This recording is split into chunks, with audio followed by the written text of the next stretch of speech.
Their head coach, Mike Schuler, under a little pressure in Los Angeles. We'll talk about that as this game goes along. They're 3 games under 500. They've lost 3 in a row. There's the coach of Sacramento, Rex Hughes. You saw their lineup: Lionel Simmons, Wayman Tisdale, Dwayne Coswell, Mitch Richmond, Spud Webb. With the exception of the 2 guys in the backcourt, Jack, this Sacramento club, a very, very young ball club. In fact, the 2nd youngest team in the NBA. Well, they are very young, but you look at the lineups for both teams, you see a lot of impressive names, future stars in this league. I think both teams, though, trying to find a way to mesh together, get some playing time, get some experience, and both of these teams could be teams of the future. The Clippers, in fact, do have a shot at the playoffs this year. They haven't made the playoffs in 15 years. But they and the Seattle Sonics really involved now in a battle for the 8th and final spot in the Western Conference. Seattle won tonight. They're a half game up on the Clippers, so it's a big one for Los Angeles here in Sacramento. And we are underway from Arco Arena. And it'll be the hometown Kings with a chance to get on the board first. Lionel Simmons puts the first shot up, comes up way off the mark. Golden Polynice pulls down the rebound for the Clippers.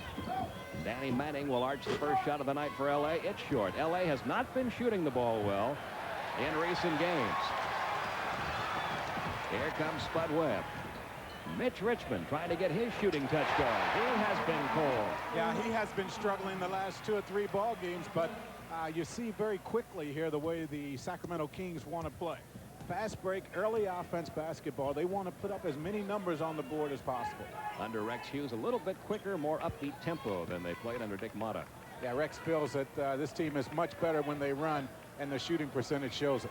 Harper tries from 3-point territory, and Ron Harper, taking his 161st 3-point attempt of the season, hits for the 46th time. And our first whistle of the night.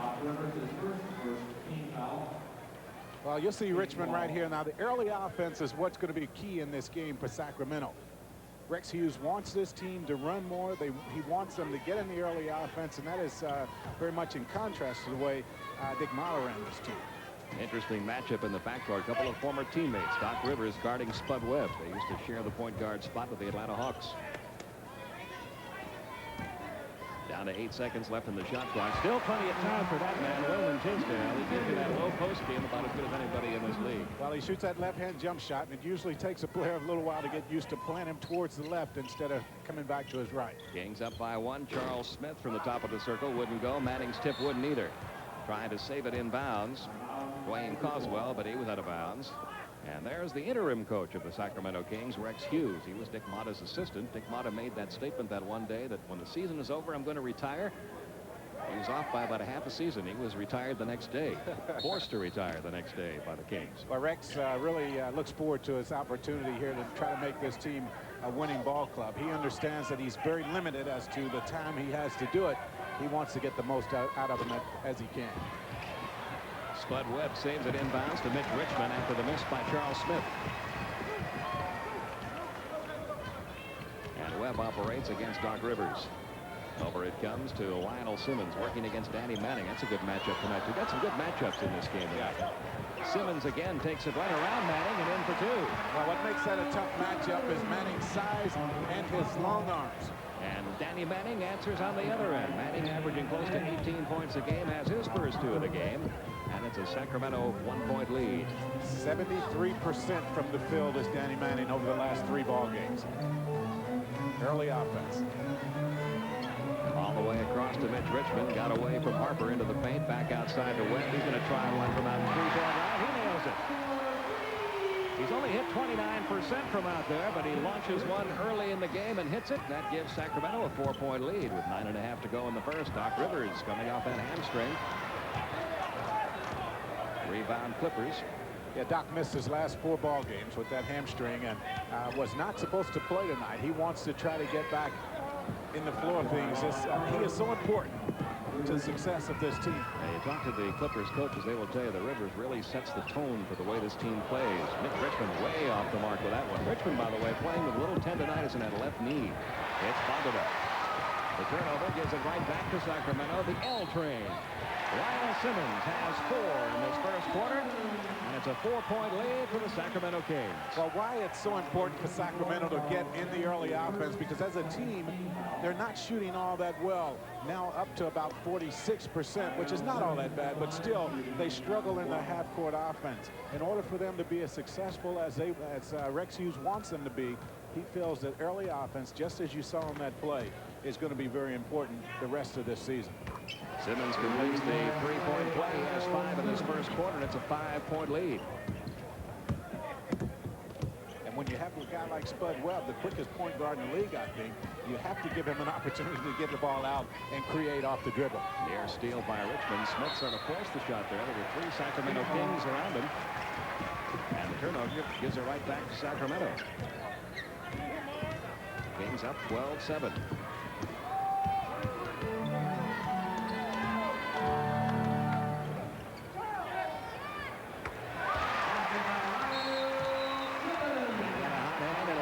Simmons in this first quarter, 7 points for Simmons. A 14-7 Sacramento lead. Clippers calling a timeout with 8:25 remaining in the first quarter.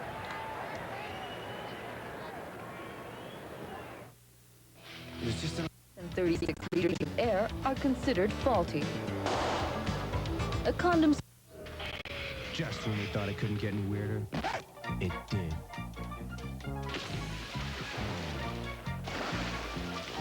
They even brought their own music.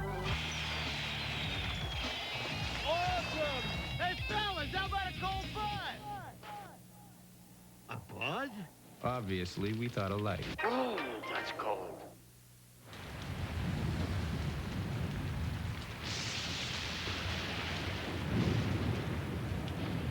The whole idea for the design behind Jeep Cherokee is to get you wherever you're going, safe and sound. Or if you prefer, safe and no sound. Now drive for the gold and save $1,500 on new Jeep Cherokees. For 2 years, Isaiah Thomas and Dennis Rodman have had Atlanta's number. Kevin Willis has had enough. The Pistons take on the Hawks live at 7:35 Eastern Saturday night on TBS. The bigger they are, the harder they jam. The NBA's best. Look back, look sharp, and look to the sky. All-Star Saturday, February 8th on TNT. This program authorized under broadcasting rights granted by the National Basketball Association solely for the entertainment of our audience. Any publication, reproduction, or other use of the pictures, descriptions, or accounts of this game without the express written consent of the National Basketball Association is prohibited. We talked about early offense and how important it is for the Kings. This is what set up this shot in the open floor by Lionel Simmons. Now the defense has to come back, play you very closely. They went to the baseline, got him a couple of screens along there, and he got open for the jump shot. Doc Rivers down low. He couldn't make a drop. Spud Webb going wall to wall, trying to dish off to Coswell or Richmond. And the Kings turn the ball over. It goes back to the Clippers. Sacramento up 14-7 with about 8 minutes to go in this first quarter. A key stretch for the Clippers beginning with this game, Jack. They're in that playoff hunt with the Seattle Sonics, and they've got a favorable schedule for the next 4.5 weeks. Yeah, they go home and play the New Jersey Nets tomorrow. They have Dallas coming in Tuesday night. Out of their 12 games in February, 9 of them in Los Angeles. Right now, they're being bothered by the upbeat game of the Sacramento Kings. Dwayne Coswell's first 2 of the night. And that makes it 16-7, a 9-point lead. Well, it's easy to see that this fast-paced offense is good for the Sacramento team. Harper has Richmond on him. Smith down low to Polonese over Coswell. Comes up short. The putback, though, by Doc Rivers is good. That's his first 2 of the night. So far, that hamstring appears to be just fine. He's moving quite well. 16-9, a 7-point Sacramento lead. I'm kind of surprised you haven't seen Doc Rivers try to post up Spud Webb a little bit more on the offensive end. We may see more of that. We saw it once on that last trip down the court. He got a hand on that ball. Tisdale gets it right back there. Hits that jumper. Raymond Tisdale with 4 in the first quarter. And it's up to a 9-point lead again, 18-9. The Kings coming up with every loose ball right now. Clippers are having a tough time of it shooting the ball, which has been their problem of late. They're only 4 of 13 in this first quarter from the field. And here's a guy who's really struggled, although not so far tonight. That's his first miss after hitting his first 2. Kings on the run again. Tisdale over Polynice. After 2 bounces on the rim, Polynice pulls away the rebound. I still look for him to go to Doc Rivers against Spud a little bit more. Charles Smith, the baseline jumper, his first 2 of the night. And it's back to a 7-point lead, 18-11. Just over 6 minutes to go in the first. That double screen along the baseline for Lionel Simmons worked very well the last time the Kings had to go to their half-court offense. We'll see if they go back to that. They have a lot of guys that can give one-on-one opportunities. Mitch Richmond, another one. There's John a little strong, but there's Coswell again. His second field goal made the same way on a putback after a miss from outside. And it's a 9-point lead again for Sacramento, 20-11. At about the halfway mark of this first quarter, the pace for Sacramento, a very high-scoring one right now. We got an offensive foul called against Polynice there.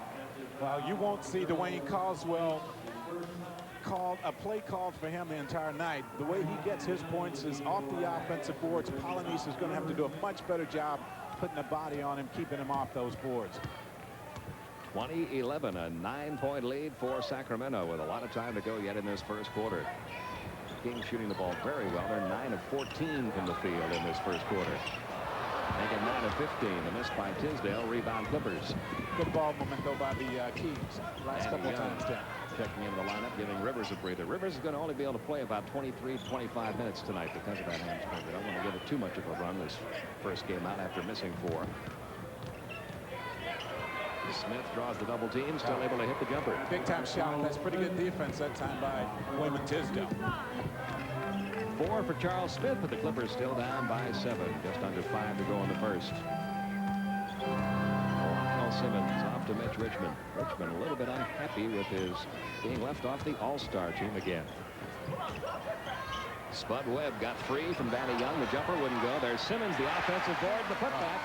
He's having a good first quarter, 9 points.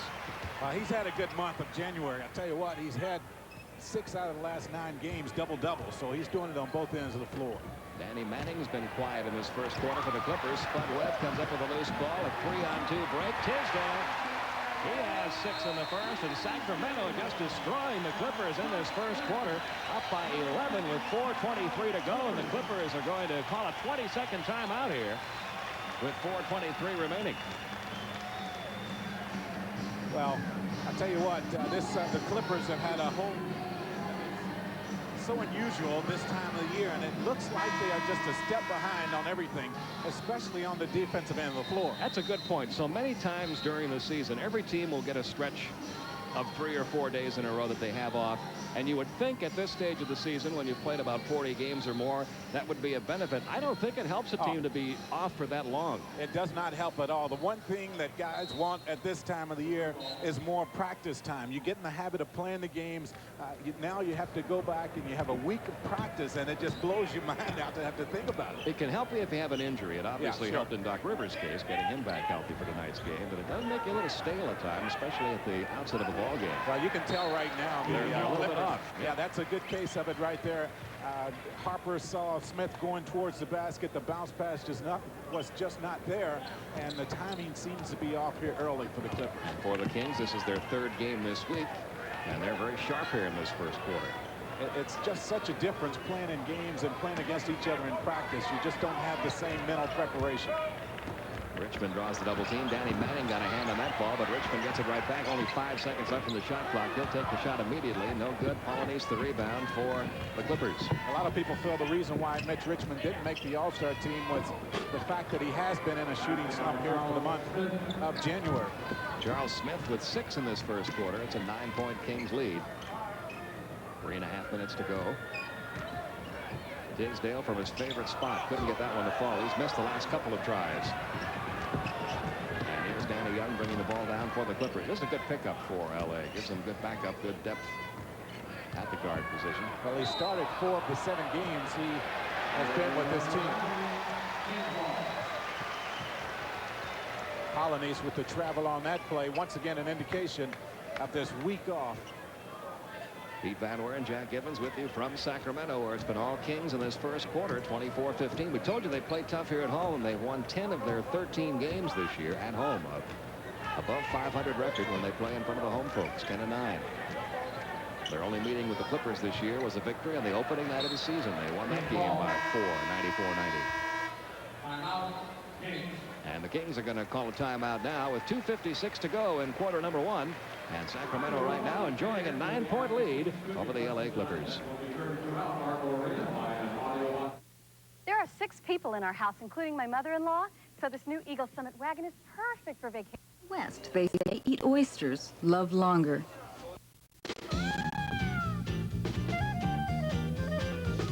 I'm going to tell everyone I know about this new Eagle Summit wagon with all-wheel drive, but I'm not going to call my brother Jim. Why not? His name is Stanley.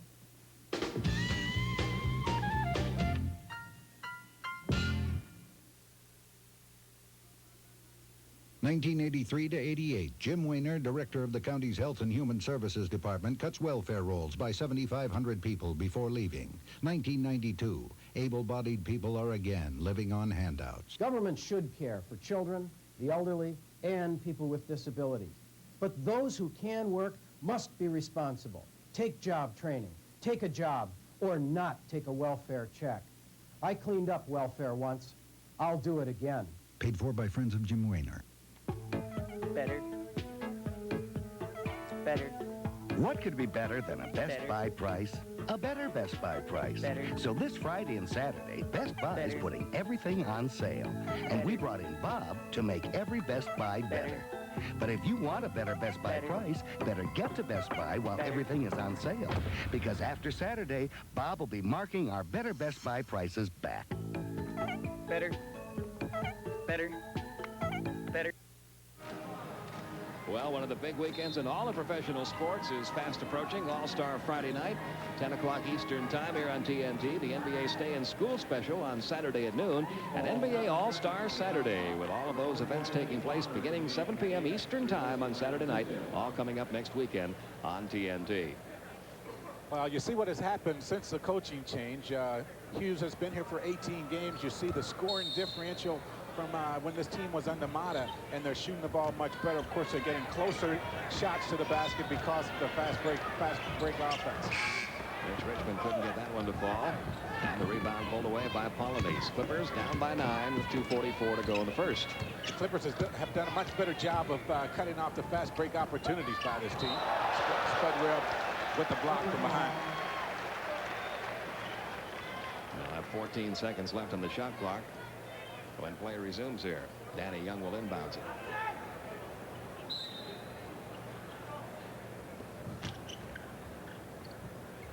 Smith, who's been one of the few sharpshooters in this first quarter. There's a block by Coswell. He's in the league's top 10 in that category, averaging just under 3 a game. Mitch Richmond along the baseline, couldn't get it to go. Another rebound by Eldon Polynice. He's been strong on the boards in this first quarter, but they need to get somebody to score, and that's an easy way to do it. Well, they finally themselves were able to get in the fast break offense. The inside, the front line scoring 19 to 10 now. Of course, a lot of those 19 points by Sacramento coming in the early offense. Charles Smith has 8 of the Clippers' 17 points in this first quarter. 2 minutes to go. The cold hand right now belongs to the Kings, especially Mitch Richmond, who has missed his last 5 field goal opportunities. Spud Webb has nailed his second three-pointer of this first quarter. He hit that one under pressure. Danny Young, he just went right up over him from behind the three-point line.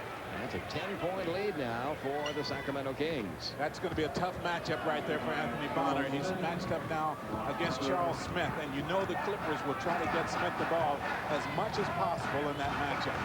They've gotten the ball good for 10 points in this first quarter, 27-19. Coswell got sandwiched between Manning and Polynice. And the foul is on Danny Manning, his first. There has not been one foul call yet against Sacramento. James Edwards, the Buddha, doesn't look right in that Clippers uniform, does he, after all those years in Detroit? It looks a lot different. But he has been he's a key on this club, yes. He comes off the bench. He can give him a lot of scoring at that center position. He can also play the power forward spot if need be. Coswell, a 66% free throw shooter. Neither one of these teams real good at the line. There's that number we were talking about before, the block shot category, where Caldwell ranks very high. And as Jack mentioned earlier, that is really his key role on this club. Well, the thing is, he understands what his role is, and I think that is the one thing above everything else that has held the Clippers back. They've had a hard time finding out who their role was, what their role is with their team.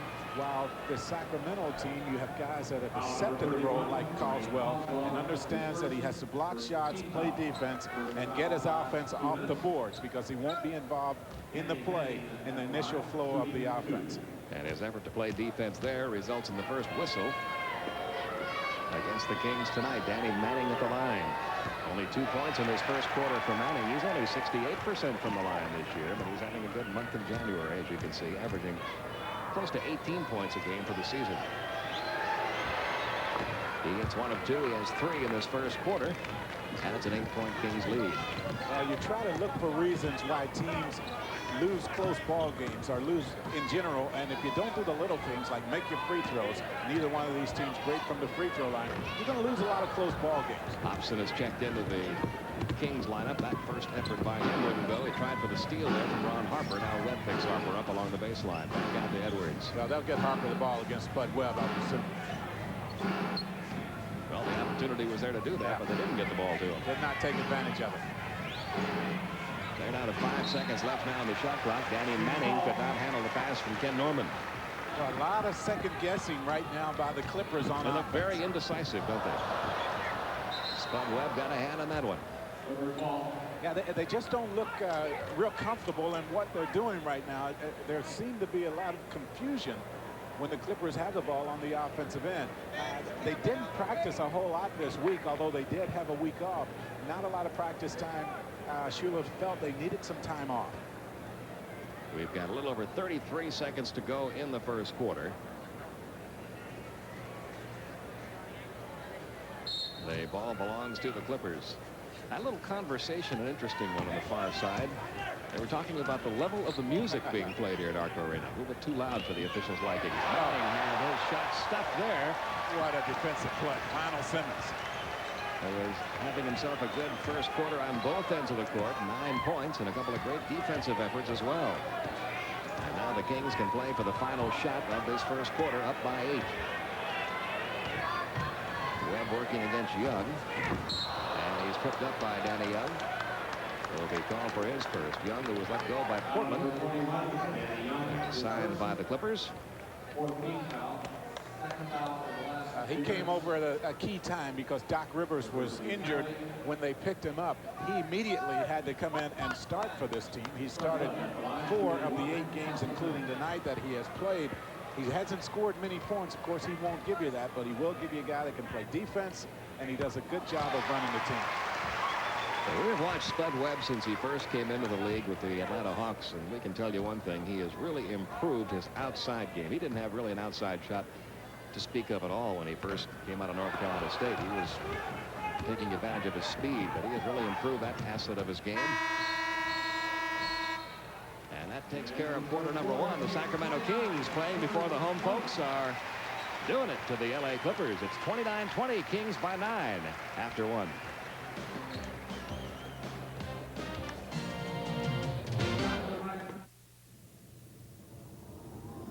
You consider yourself an island. St. Thomas to Saba Island. My own Grumman Mallard. Call it Dave's Airways. That's what I want for my investments. Now, how do we do it? You can get there from here with Shearson Lehman Brothers. From Hollywood Pictures. We need help. Don't you presume to tell me how to follow up. Sean Connery is a doctor determined to make a difference. I found a cure for the plague of the 20th century, and now I've lost. This is the cure for cancer. Haven't you ever lost anything? Your purse, your car keys? On the trail of an amazing discovery, he found an explosive adventure. Extraordinary battle of the Civil War. Ironclads. Saturday on TNT. Kings up by 9, quarter number 2 about to begin. We talked earlier, Jack, about this being a key stretch for the L.A. Clippers. Also a key stretch for Mike Schuler. A lot of rumors circulating around the L.A. Clippers about their head coach. Yeah, I think this game and then the next 2 games will really show a lot about this guy right here. Tell us a lot about whether or not he will be there much longer in Los Angeles with the Clippers. I think they need to win at least 2 of these 3 and maybe all 3 for him to be around. Quarter number 2 is underway. Gary Grant is checked in, gets it down to James Edwards. That's an unstoppable shot that he has. Well, he's so long anyway, and then he has that ability to fall away. He ends up under the basket, and by the time he lets it go, it's about an 18-foot jump shot without a dribble. 29-22, Kings by 7. Tisdale takes it into the paint against Edwards. And call the offensive foul on Tisdale. And I think that's a good call. The crowd doesn't like it. Tisdale also not real happy with it, but he does use the arm to push Edwards off as he took the ball to the basket. So it'll be Clippers ball. They can get back here to within 7. Kings very, very small right now. Pete Chilcott, because of his good play here over the last couple of weeks, has moved into the backup center role, taking the time away from. There's a steal by Hobson. Hobson takes it all the way into the paint, lost it on the way up. And the Clippers have a 3-on-1 break here. Grant off to Norman. Norman couldn't handle it. But Danny Young saved it as it came back in. Missed opportunity there, and they settle for a 3-point shot, but Grant gets it to go. It wasn't exactly the way that was supposed to work, but it worked out just fine for the Clippers. 29-24. They have whittled that Sacramento lead now down to 5. I think the guy that needs to get going right there is the guy handling the ball, Mitch Richmond. Tisdale with Smith on him outside. Anthony Bonner over Norman. Bonner shot a little strong. Hobson, the putback wouldn't go. The tip by Chilcott wouldn't go. 4th time, a good time for Raymond Tisdale. His 8th point. Well, the offensive board work has been a factor in this game all night long for the Sacramento Kings. They've been able to get there, get second chance points. The Clippers have not been able to do that. It's the 4th basket they've gotten on an offensive rebound in this ballgame. 31-25. Kings up by 6. Danny Young into the paint. Got the shot away, but couldn't get it to fall. Anthony Bonner will eat up some rebounds. Richmond going wall to wall. Yes. Well, when you're struggling from the outside, those close baskets is a way to definitely get your confidence up, and Mitch Richmond took that one right to the hole. Richmond now at 4, 33-25.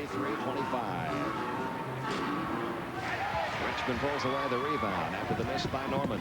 You got Richmond now playing the point guard spot. That's hard. That shot a little strong by Bonner. Rebound pulled away by James Edwards. Bonner trying to improve his 15 to 18-foot jump shot. If he ever develops that, he'll be a pretty good player in this league. Grant will take the shot over Hobson from out in 3-point territory. Wouldn't go.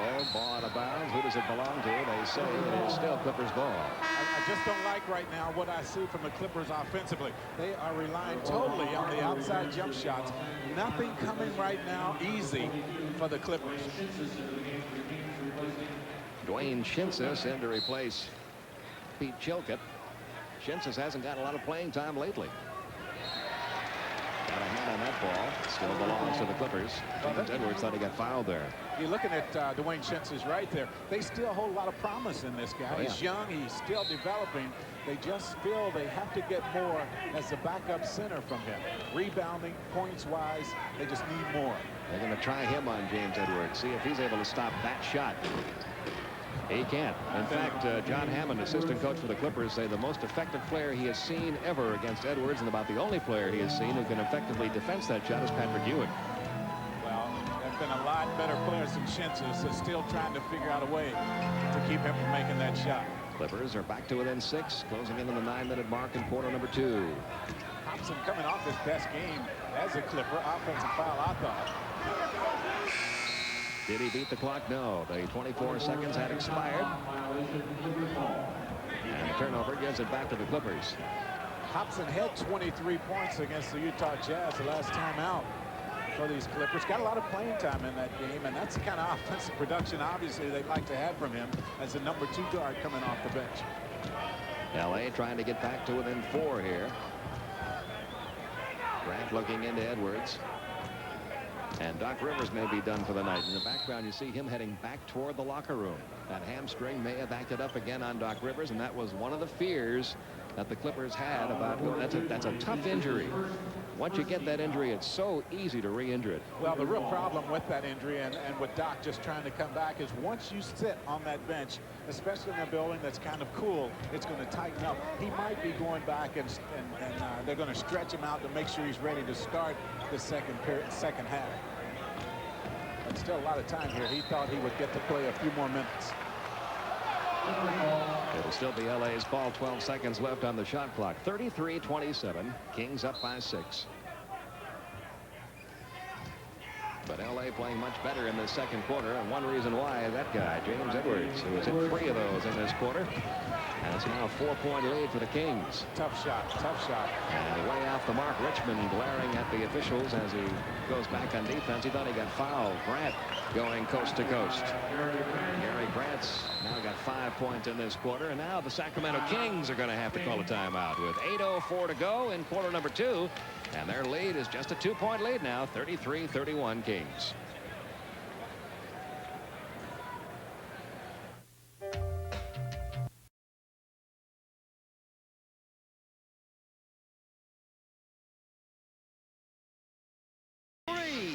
Jazz 81. Cotton Fitzsimmons liking that play. However, Utah coach Jerry Sloan like you watching on television because he was ejected in the game earlier. Let's go back to Pete Van Wieren and Jack Givens. Okay, thank you, Craig. Welcome back to Arco Arena. 36-33. Lionel Simmons just completed a 3-point play, made the basket, hit the foul after being fouled by Harper, who takes the outside jumper and nails it. Ron Harper shooting only 38% from the field on the season, but he's at 3 tonight from out there. 7 points. That's 36-35.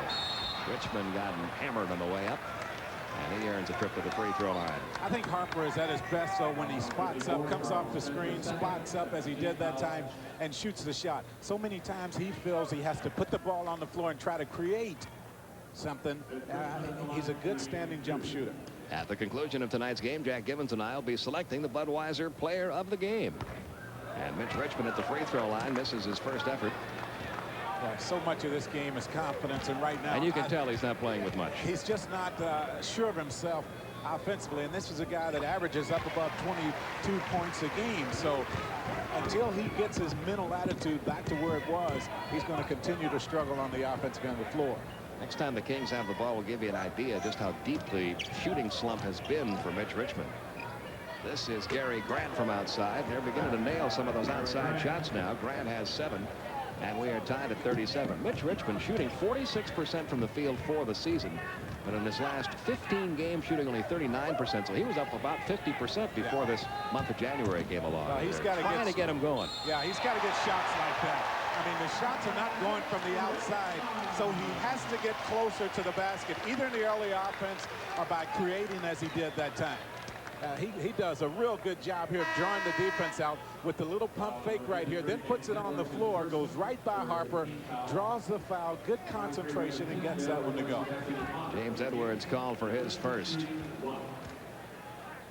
See what he has done in January. That is subpar, so very subpar for this guy. Doc Rivers did come back out of the dressing room. He's back on the bench, so we might see him the last 3-4 minutes of the second period. That's a big plus for the Clippers because Doc Rivers is very, very important to their club, both defensively and offensively. Yeah, he supplies them with such an emotional lift. This guy can come in and he takes total control of the team. And with a young ball club, you need someone that can bring that kind of leadership.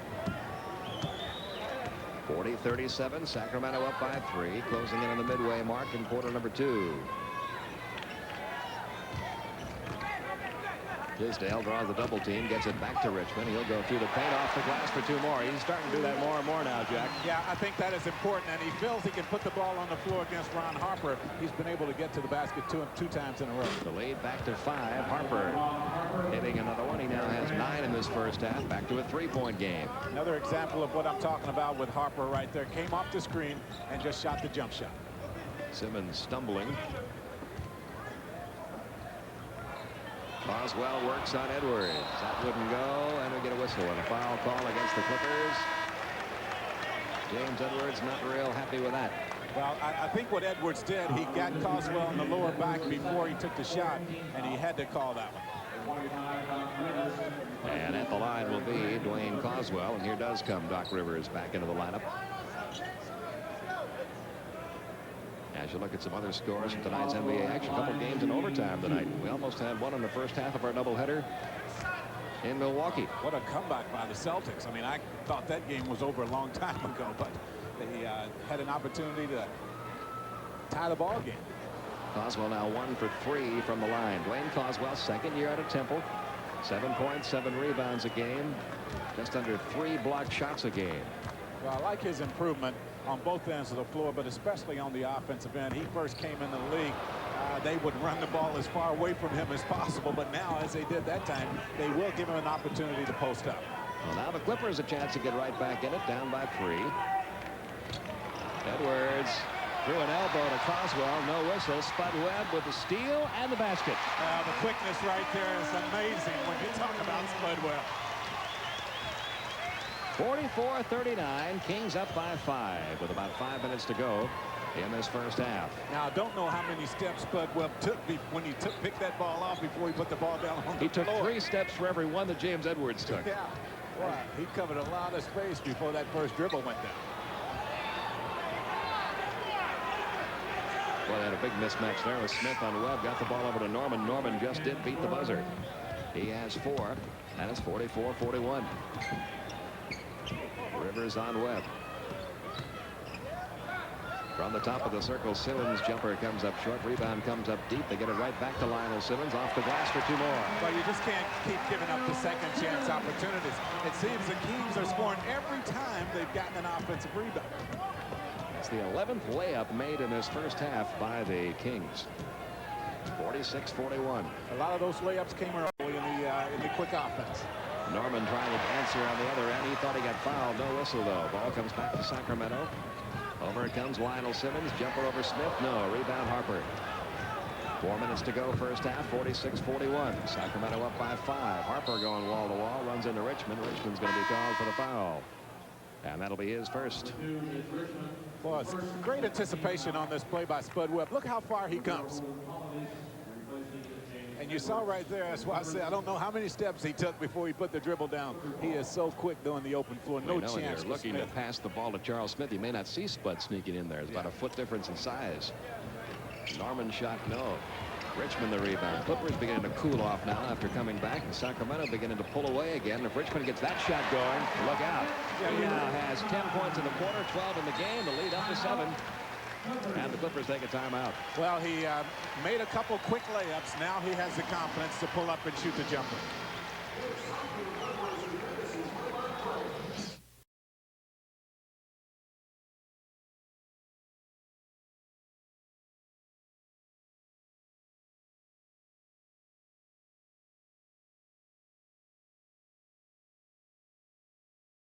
That's not a real good pass by Harper that time, and the quickness gets him to the free throw line.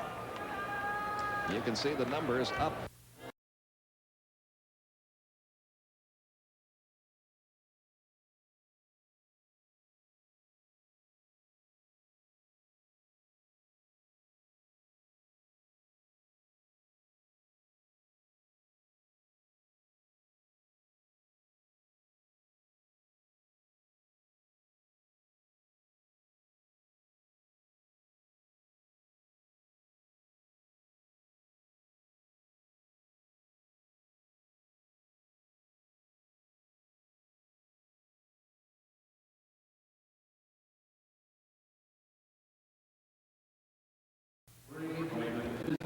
And Tisdale called for his second. Our Prudential halftime report tonight has all the scores and highlights from tonight's earlier action, featuring highlights of the Bulls, Mavericks, Suns, Jazz, Hawks, Pacers, a recap of the Bucks, Celtics. Greg Segner will have our Prudential halftime report.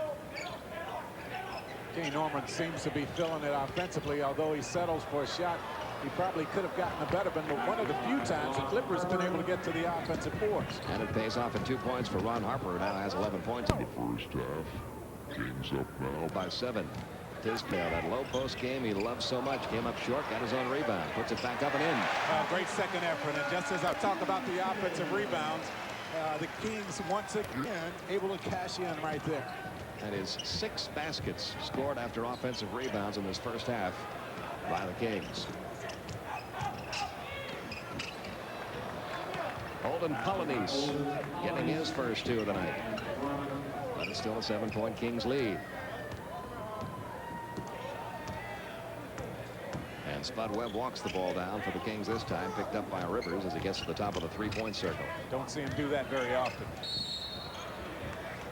And the whistles coming a little bit more frequently now. This one on Holden Polynice, his second. Well, I can't believe how easily the Kings are getting the ball.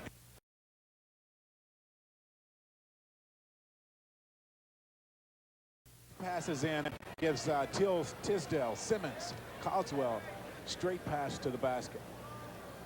And Wayman Tisdale at the line. He has 10 points, now 11 in this first half, a 76% free throw shooter. This guy's always been a good offensive player, averaging 16 points a game this year in his 7th year in the league out of the University of Oklahoma.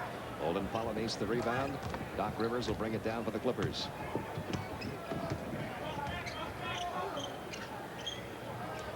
And it comes to Danny Manning. Manning over Simmons, and Simmons got him.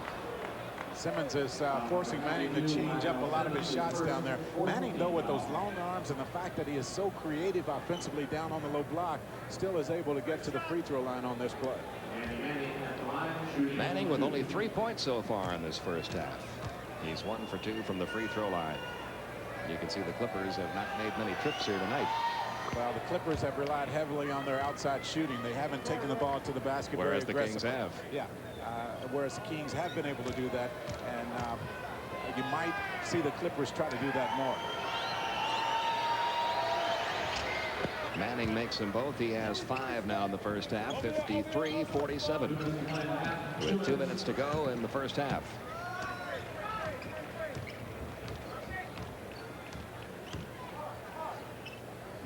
Down low to Simmons. Out to Mitch Richmond. This has been working for Mitch Richmond this entire quarter. Not that time, and no whistle. Tisdale, another offensive rebound, another basket. We hate to keep beating the dead horse right here, but that's the story of this game in this first half. Has been the offensive board work and the putbacks of the Sacramento Kings. 14 of their points in this first half have come on offensive rebounds and putbacks. Rebound pulled away this time on the defensive board by Mitch Richmond. And a 55-47 Kings lead can go back to double figures. Spud Webb couldn't hit the jumper. Rebound off the floor. Harper up with it for the Clippers. Ron Harper spins into the paint, and it tipped away by Tisdale. Spud Webb in front of Danny Manning. Count the basket to Spud Webb, who got fouled from behind. A trip to the free throw line. That's always dangerous to watch, isn't it? Well, it is, and fortunately Spud bounces up very quickly there, making this shot and drawing the foul makes it a little bit easier to get up, but a good defensive trip down the floor this time for the Sacramento Kings, and you give Spud Webb this much advantage, you're going to get to the basket. It surprises you, his jumping ability. Danny Manning, with those long arms and ability to get up himself, doesn't even come close to blocking that shot. Well, even though he's only 5'7", you'll recall one year Spud Webb won that slam dunk contest on NBA All-Star Weekend. Spud taking a little bit more time getting to the free throw line, maybe hurting just a little bit more than we thought. He has 13 points in this first half, plus an excellent defensive half for Anthony Spud Webb, now in his 7th year in the league out of North Carolina State. A 14-point performance so far by Webb. 58-47. The Kings have built that lead back up to 11. I know the Clippers feel they have to get Danny Manning going. Blocked by Coswell. His second block of the half. Richmond off to Webb. Kings on the run. Back out to Mitch Richmond. Tough His shot. jumper a little strong. Rebound Holden Polynice. Under a minute to go now. That was a trip right there that this crowd could get involved in the game even more. Harper trying a three-pointer. Another outside miss by the Clippers. What a rebound that was. And we'll get a 20-second timeout. Taken here by the Sacramento Kings, who had a lead in double figures. Lost it in the early minutes of the second quarter. Now build it back up to 11, 58-47. It's been the inside game and the rebounding, offensively especially, that has done it. Well, it has, and I think we also need to talk about the defensive effort, especially when you talk about Spud Webb, the fact that he has been a nuisance to the Clippers offensively. He has been able to pick off passes, and they've been able to get a lot of stuff in the open floor. And one thing we should point out here, 58 points. A lot of points to score and a half for a team like Sacramento. They have not gotten a single point off their bench All 58 of their points have come from their starting unit. Lionel Simmons has 14. Wayman Tisdale has 13. Dwayne Coswell has 5. Mitch Richmond has 14. And Spud Webb has 14. Well, playing in this building, the starters can be that effective. I think when they get on the road, they will have to get better contributions from those guys sitting over there right now. On the shot clock, 10 seconds now remain. Down to 5 on the shot clock. Webb dishing it out to Richmond. He'll take it over Harper. Wouldn't go. He just did beat the buzzer. Battle for the rebound, and we're going to get a loose ball foul called underneath. Coswell. Yeah, It'll be his second. Over the back that time, but that's the way the Kings have been playing. I mean, you just know they're going to try to go to the offensive boards. They've been successful doing that the entire game. They've gotten a lot of points right there, especially Coswell. He's been effective on the offensive glass. At the line, Olden Polynice, only a 63% free throw shooter. Came over in that Benoit Benjamin deal. He's averaging just under 10. You see, he has 8 rebounds. He's been one of the few effective rebounders for the Clippers in this first half. Now, the real thing when you talk about Polynice, he was originally drafted by the Chicago Bulls. The Bulls traded him to Seattle and got Scottie Pippen, and what a move that has proven to be. I think the Bulls would make that trade again. Anytime you want to talk about that deal, they'll do it. Olden Polynice with his second effort. 58-48. 58-49. And we'll see if the Kings can cash in here in the closing seconds of the first half. Right behind the back pass to Lionel Simmons for 2 more. He has 16. That lead up to 11. Grant launching one from midcourt. It won't even come close. And the Sacramento Kings putting on a show for the home crowd here at Arco Arena. At the half, Sacramento 60. The Los Angeles Clippers 49. Our Prudential halftime report with Craig Saber coming your way next.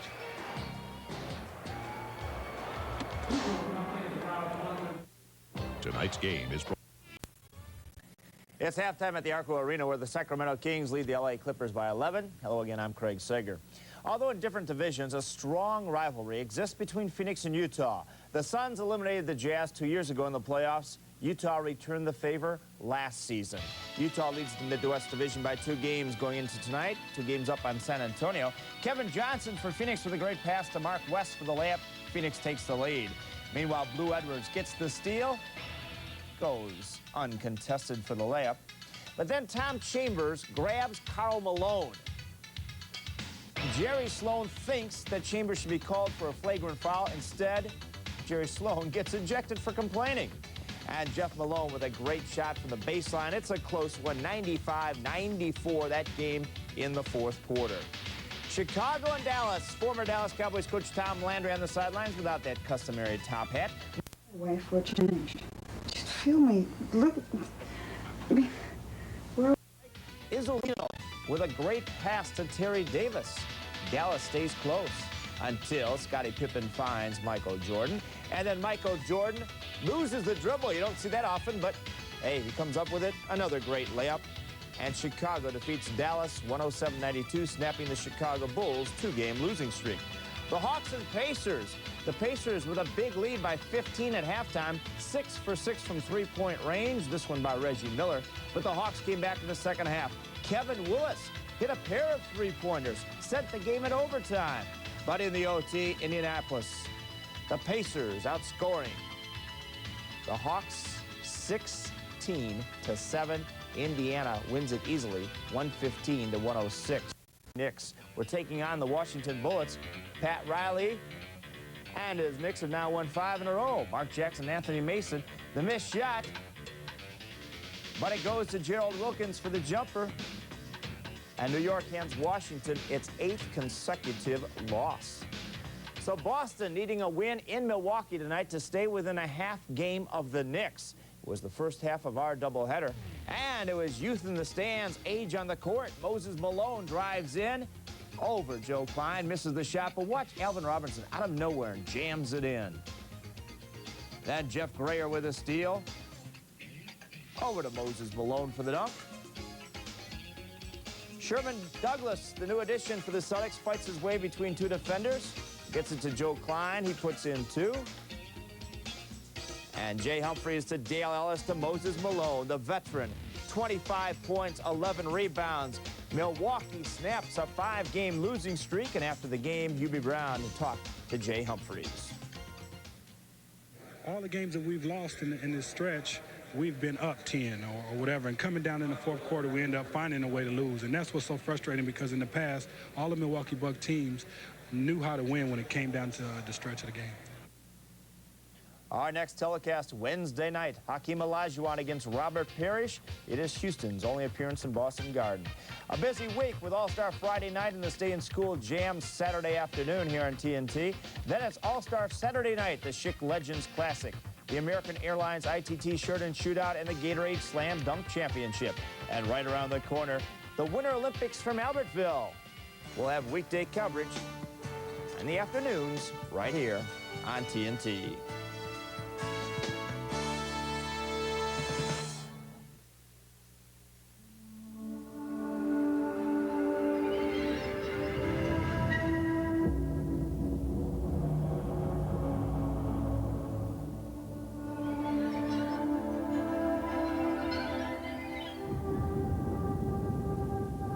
In a world of constant change, there is one certainty: the financial strength of the rock, the Prudential, rock solid.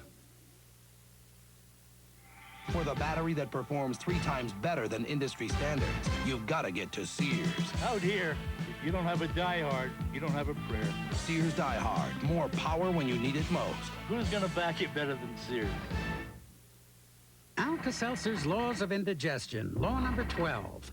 The fewer people you know at a party, the more attached you become to the buffet table. For indigestion with headache, you need Alka-Seltzer, because there's no law against fast relief. Kevin Johnson drives the right side for the Suns. Nowhere to go. Punch it back outside to Tom Chambers. 20-footer on the way. It goes! This week in the NBA, beginning Sunday, 11:30 Eastern on CNN. The bigger they are, the harder they jam. The NBA's best. Look back, look sharp, and look to the sky. All-Star Saturday, February 8th on TNT. The Prudential Halftime Report has been brought to you by the companies of the Prudential. Come to the Prudential and build your future on the rock.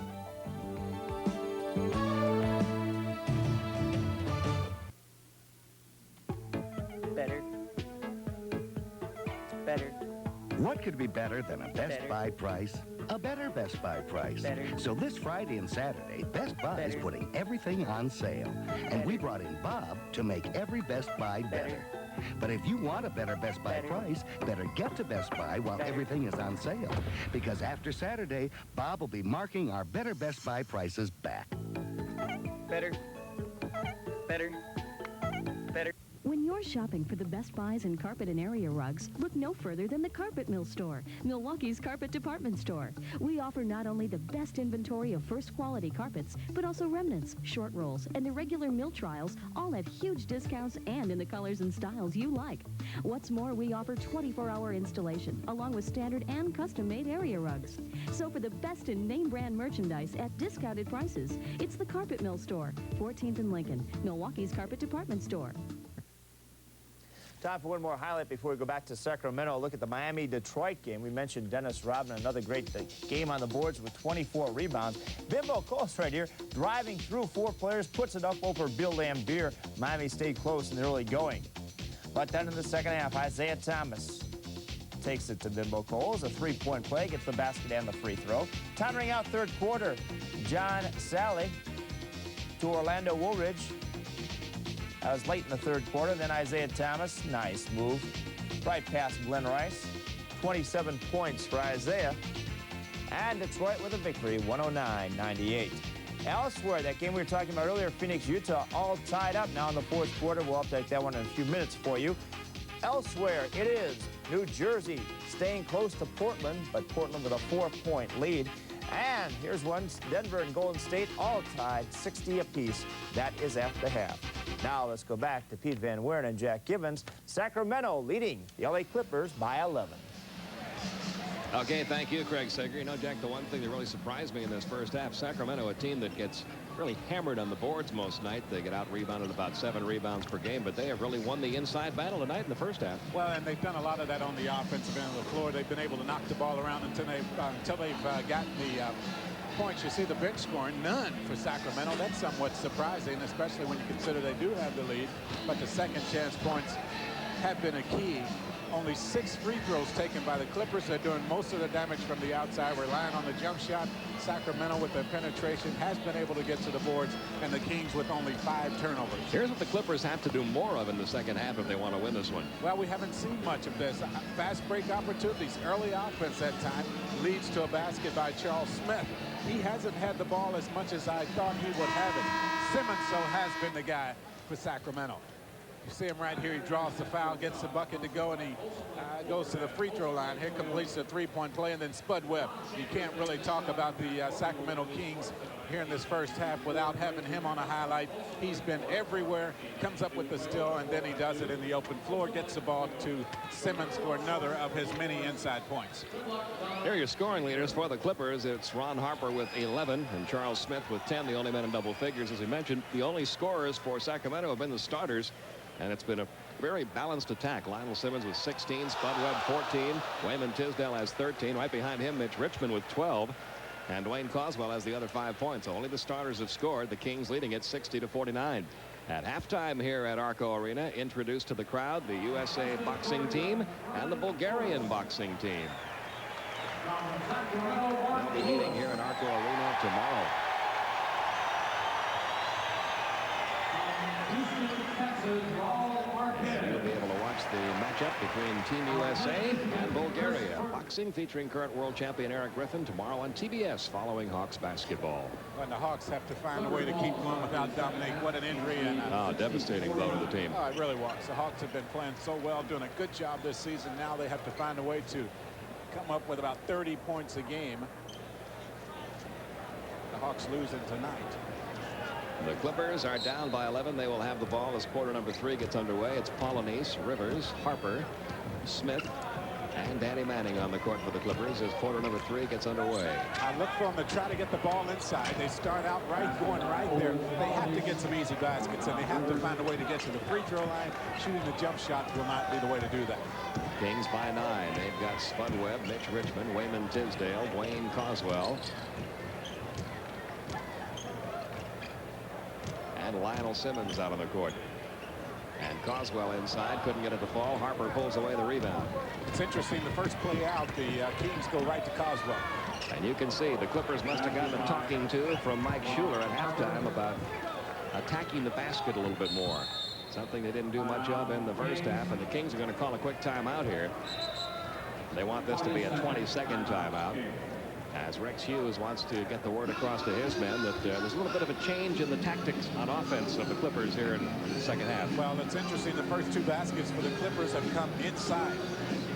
They had only about 2 inside baskets, it seemed, in all of the first half of play. So obviously Mike Schuler wants his team to do a better job of looking for the big people down low. 60-53, a 7-point lead for Sacramento in the opening minute of quarter number 3. Rex Hughes, who really talk about a guy that paid his dues as an assistant coach and a scout for many years before getting this opportunity. And as you mentioned, the first part of the game, Jack, he doesn't know how long this opportunity is going to last. He knows he's okay for the rest of this year, and he'd like to get a chance to do this full time next year. Well, he said the best thing about this situation is that he has another year on his contract as Mitch Richmond makes that shot. He said the best thing, he has another year. He's had to work from year to year for the last 10 years or so. Just the security of knowing he has a job next season, whether it's coaching or scouting, whatever it is, it's good. Smith over Coswell, wouldn't go. Coswell the rebound. Gets it out to Lionel Simmons. Simmons spins into the paint, and the ball slapped away, but Wayman Tisdale comes up with it. Wouldn't go. The putback by Coswell. Polynice might have knocked that down, but Coswell right there, and he has been around the offensive boards this entire game. It is 64-53. The Kings doing most of their damage on the offensive glass. This is Ron Harper eluding his man and hitting the open jumper. He has 4 in the quarter, 15 on the night, 64-55. Harper has been good tonight at pulling up and shooting the jump shot instead of trying to create to take the ball to the basket. With this stretch of the schedule the Clippers have coming up, they'd really like to get him going again because his shooting has been off this year. There's a turnover. Harper coming up with a steal. 3-on-2 break. Harper's going to take it into the paint. And Lionel Simmons looking for a jump ball. Instead, he's going to have a foul called against him. That's his second. Well, actually, Simmons ends up making a pretty good defensive effort right here. I think he initially was going to commit the foul to try to prevent the basket. Harper brought the ball right to him, and he tried to lock him up. He thinks he made a good defensive play there. At the line, Ron Harper for a couple. Harper, a 75% free throw shooter. His first trip to the line tonight. This is one of the things the Clippers didn't do much of in the first half, is get to the line. Well, and when you don't get to the line very often, you can't expect to make the free throws. Harper, a pretty decent free throw shooter, but you see what he has done from the field, just not shooting the ball well at all. Second effort by Harper is good. He has 5 in the quarter, 16 in the game. Let's go right back to our studios now in Atlanta. Craig Sager has some bonus coverage for us. Craig? Well, thank you, Pete. First of all, Utah needs 2 to tie, 3 to win. Kevin Johnson has just made 2 free throws to give the Phoenix Suns a 2-point lead. Just a few seconds remaining. Let's join George Allen and Joe Gilmartin. Well, a lot of times in this situation, the guy that inbounds the ball will take the shot. Corbin looking. They better call timeout. He's got to call timeout, and he does. Suns had everything covered. This is a tough play. Yeah. We'll take a break, come right back. 4.7 seconds to go. Suns by 2. And as you take a break, so will we. We'll go back to Sacramento. Pete Van Wieren and Jack Givens. Okay, thank you, Craig. We've got 9:22 to go in the third. Danny Manning just got called for his 3rd personal. And with the Kings leading 64-56, it's their ball. Spud Webb had a big first half. In fact, all these starters did. This unit has performed very well tonight for Sacramento. Lionel Simmons into the paint, comes up short. Coswell trying to save it, lost it off his knee. Simmons wanted the foul. They're trying to get Simmons to take the ball to the basket. They would like to get Manning out of there. Manning, with those long arms, a good defensive player. Doc Rivers put back by Olden Polynice. And interesting that all the points scored by the Clippers, as Rivers has got maybe hurt that hamstring again. He did not come back down the other end of the court. Well, they're going to take him out. He came up lame after laying that ball in the basket, got bumped. Harper called for the foul, his 3rd. He is still down the floor. They're going to get Grant into the game, and I think you'll see Doc Rivers go to the locker room right here. Boy, this is just what they were hoping would not happen. They need this guy. Here it is right here. He's going to get bumped taking the ball to the basket. Spud kind of gets him right there, and he goes up right from the time he exploded going to the basket. He knew that something was not right, and he's on his way back to the dressing room. Right now, back to Atlanta. No, we're not going to go back to Atlanta now. We're going to stay here with 8:55 to go in the third. 64-58. Doc Rivers heads for the locker room, accompanied by trainer Keith Jones. We talked at the outset of the game. Boy, coming back from a hamstring in any sport, so tough. It is so easy to re-injure. Yeah, so often the only thing that can help that hamstring is staying off of it, and Doc Rivers is so valuable to this team. They're 18-12 when he's in the lineup, only 2-10 when he is out. Tisdale's turnaround jumper wouldn't go. Danny Manning pulling away the rebound. Clippers down by 6 and get to within 4 of the strip. They've been attacking much more inside. And they're continuing to play it that way. Charles Smith getting into the paint, drawing another foul. That is Coswell's 3rd. Well, it was quite obvious in the first half, Jack, what the Clippers had to do to get going in quarter number 3 and 4.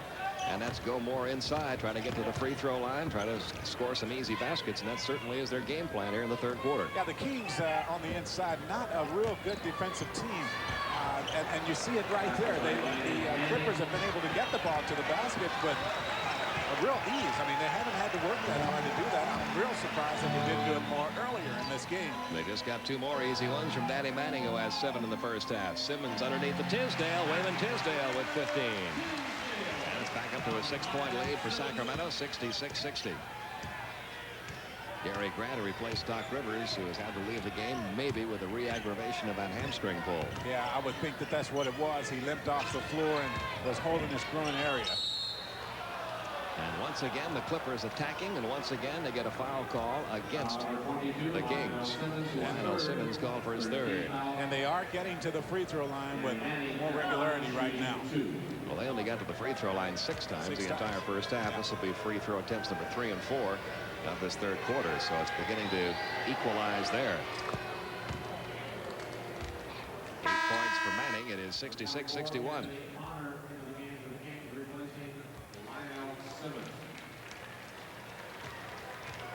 Anthony Bonner back into the Sacramento lineup. Manning makes 1 of 2 right now. Back to Atlanta. Here's Craig Sager. Well, thanks, Pete. This is where we last left you. Utah needing 2 to tie, 3 to win. The inbounds play. It goes to Karl Malone at the top of the key. Drives through the lane, but misses the shot. However, he gets the rebound, puts it up and in, sending the game into overtime. The third game so far tonight. To go into OT, we'll have an update for you later. But now let's go back to Pete and Jack. We are back live. Anthony Bonner, who just checked into the lineup for Sacramento, scores his first 2 points of the night. The first point scored by the Kings bench tonight, and they built that lead back up to 9, 70-61. What we saw in that play, and it started when the Clippers were on the offensive end, a lot of what we saw in the first half. The jump shot coming from the outside, which led to the quick opportunity on the offensive end for the Kings. Going to get a timeout called here by Sacramento. We've got 6:51 to go in quarter number 3, and the Kings owning a 9-point lead. Tonight's game is brought to you by Bud Light. Everything else is just a light. And by GMC Truck, the strength of experience. And by Dutch Boy. Year after year, Dutch Boy paint is the look that gets the looks.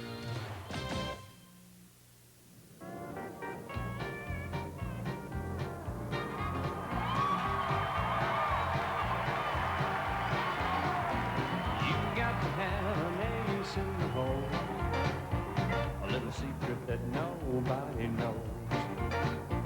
No matter what you do, no matter where you go, you've got to have an ace in the hole. Bud Light proudly presents George Strait. At GMC Truck, our only business is trucks, and has been for over 80 years.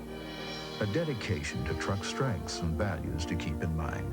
Because when you need to haul something, tow something, carry precious cargo, find new trails, or simply ride high and proud, there's nothing quite as strong as a truck.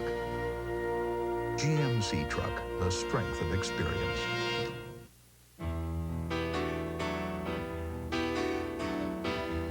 Dutch Boy Satin Finish Paint. For the look that gets the looks year after year. You can see why it's worth more. We've added the leading cough suppressant to the proven cold relief of Alka-Seltzer Plus. So now you can relieve your cold and cough together. Introducing Alka-Seltzer Plus Cold and Cough Medicine. 2 kinds of relief from only 1 medicine. I want to remind you, the Winter Olympics on TNT begin Monday, February 10th. Join TNT for weekday coverage 1 to 6 p.m. Eastern Time, live from Albertville, France. That's the Winter Olympics on TNT. It's amazing the Kings have been successful as successful as they have been in this game when you consider this is the first 2 points they've had off the bench. Anthony Bonner running the floor, getting the nice pass from Spud Webb. And we just got the word that Doc Rivers will not be returning to the Clippers lineup tonight. That left hamstring acting up on him again. So the return after missing 4 games, unfortunately not working for Doc Rivers. Right now, Dennis Hobson in there in his place. They need him for a lot of reasons. He gives them some confidence. He gives them some leadership at the point guard spot. This is Mitch Richmond. And there's the steal by Gary Grant. Grant down to Harper. Harper's going to take it up. Wouldn't go. Polynice the rebound, the putback. Only Polynice having a good game on the boards for the LA Clippers. 10 points tonight for Polynice. That's right at his season's average, and it's now a 7-point Sacramento lead. Yeah, at least 6 of those points coming off the offensive guys. Mitch Richmond into the paint. Did he travel? I think he did.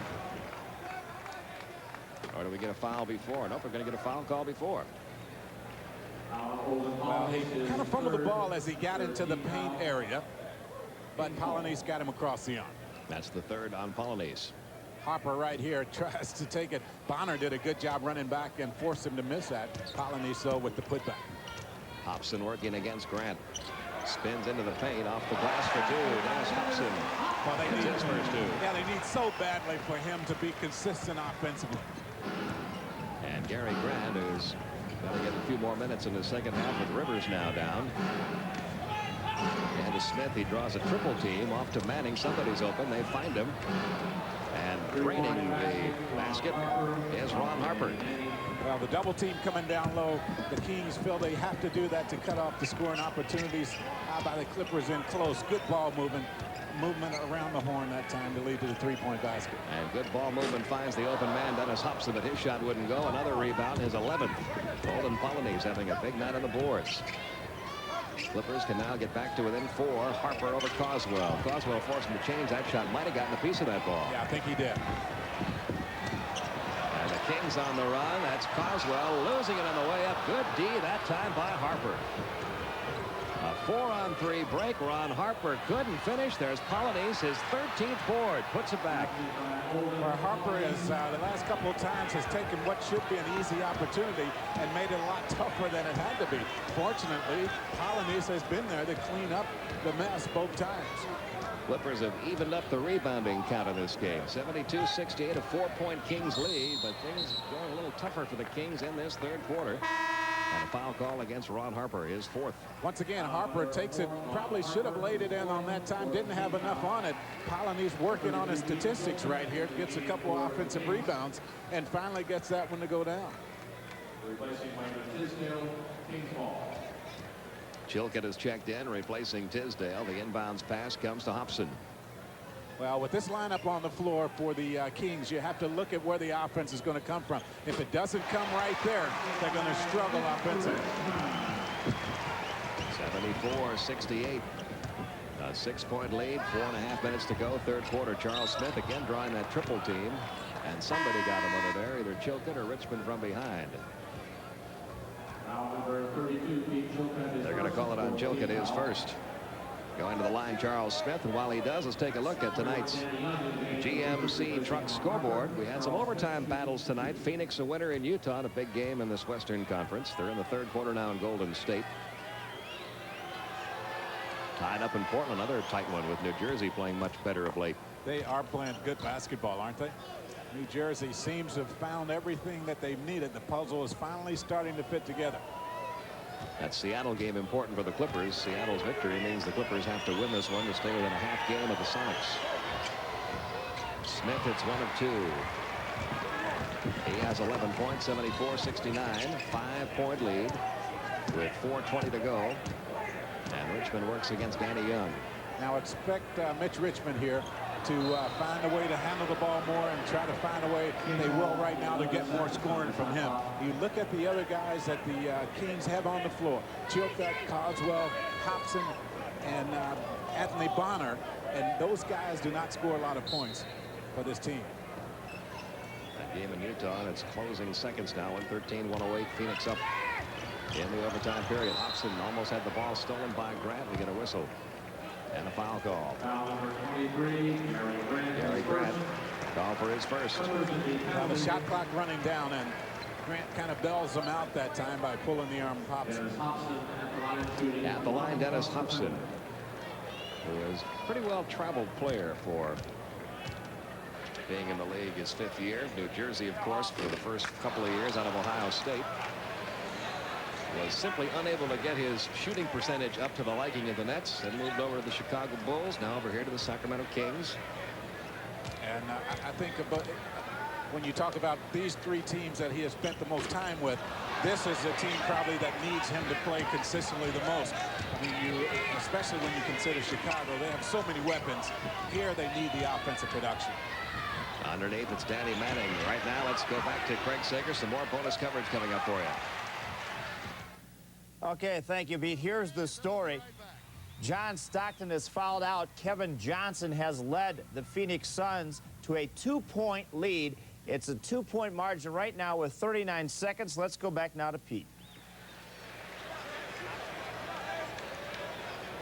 Charles Smith just picked up his 3rd foul on a great move by Dennis Hobson. He goes back to the line again. Well, that's just what I'm talking about.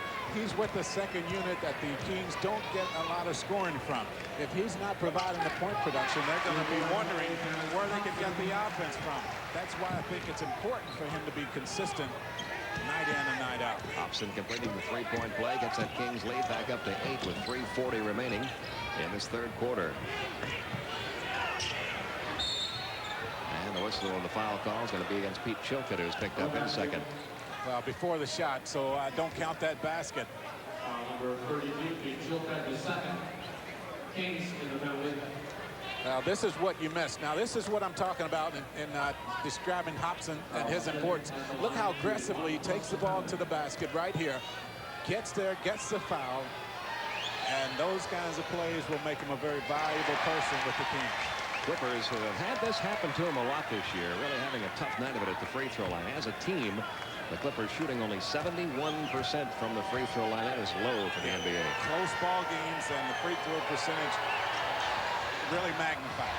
And 2 more misses there from Charles Smith, who's now 2 out of 4, but the slam back by Smith, giving him 14 points on the night and getting the Clippers back to within 6, 3:20.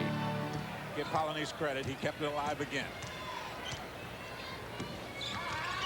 Getting a hand on that ball, Charles Smith. The turnover. Polonese have it, lost it, got it back, and hands it off to the better ball handler, Danny Young.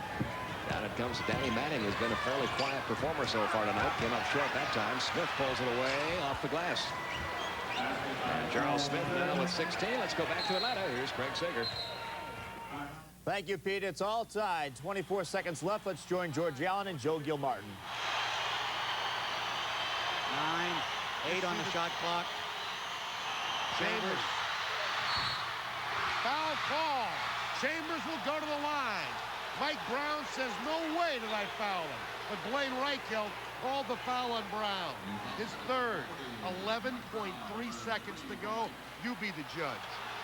Was he stationary? Tough angle there to see. Yeah, we couldn't really tell. But Chambers going to shoot 2. 2 big free throws. Tom with 19. Only 4 in the second half and overtime.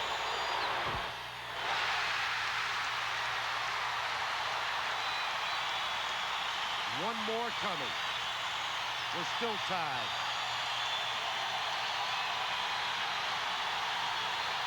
They loved him when he played here in Utah.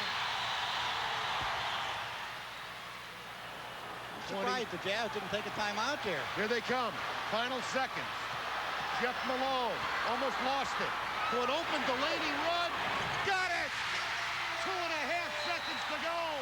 Delaney run. His first points of the game. Hey, wait a minute. We've got a half an hour left in this game yet. Don't go away, folks. Boy, this is unbelievable. Now, the Suns have called a timeout. Suns, watch this now. They come to a double team right here, and Rudd's open. He picks it up wide open. And he hits the bottom of the hole. You know, I was a little bit surprised, George. It worked out well for them. I expected the Jazz to call timeout, but they did not. They came right back down the floor. Suns went to the double team, and he was all alone in the picture when he shot. I give him credit. Here's a guy who sat on the bench most of the night. He comes in here and hits a big shot. He lost his job, really, to Murdoch. But as I say, there's a ton of time left in this game. 2.5? 2.5? Oh, I thought there was 2.7. I'm sorry, George.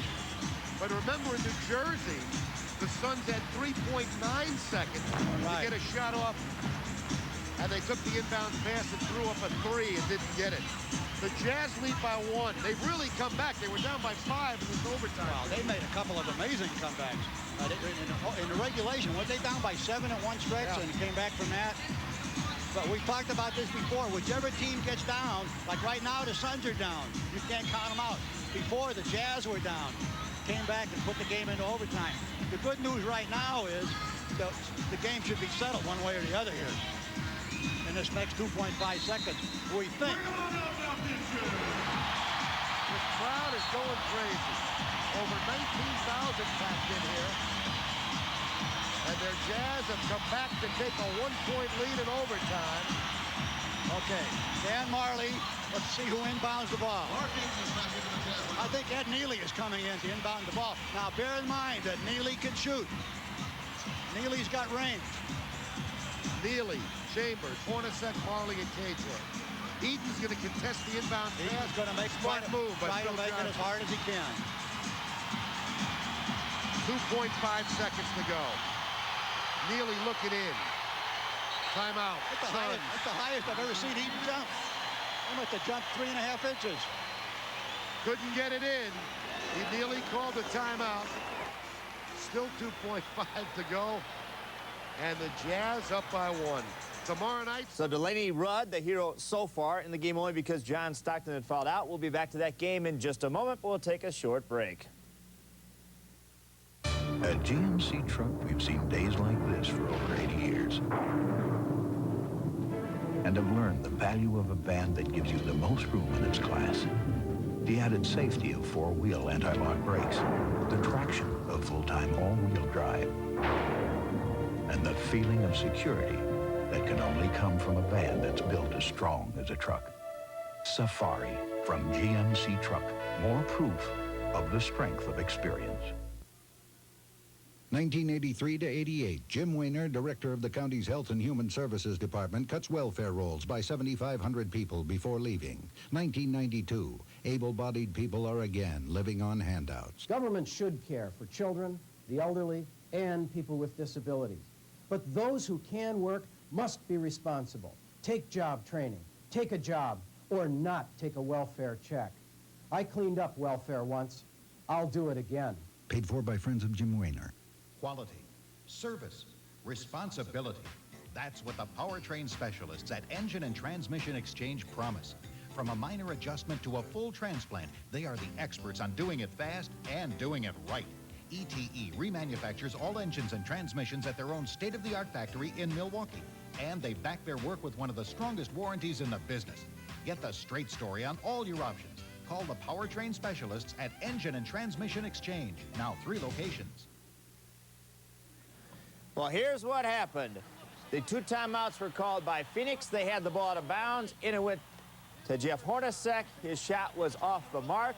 So Utah was able to pull this game out despite being down by 5 points in the overtime period, despite losing Jerry Sloan, their coach, who was ejected, despite losing John Stockton to 6 fouls. Delaney Rudd getting his only action, his only basket, but it is the game winner. He comes in overtime, sinks the basket. Here's the last play. Phoenix with a chance to win. There's the pass from Ed Neely to Jeff Hornacek. Shoots it over Mark Eaton.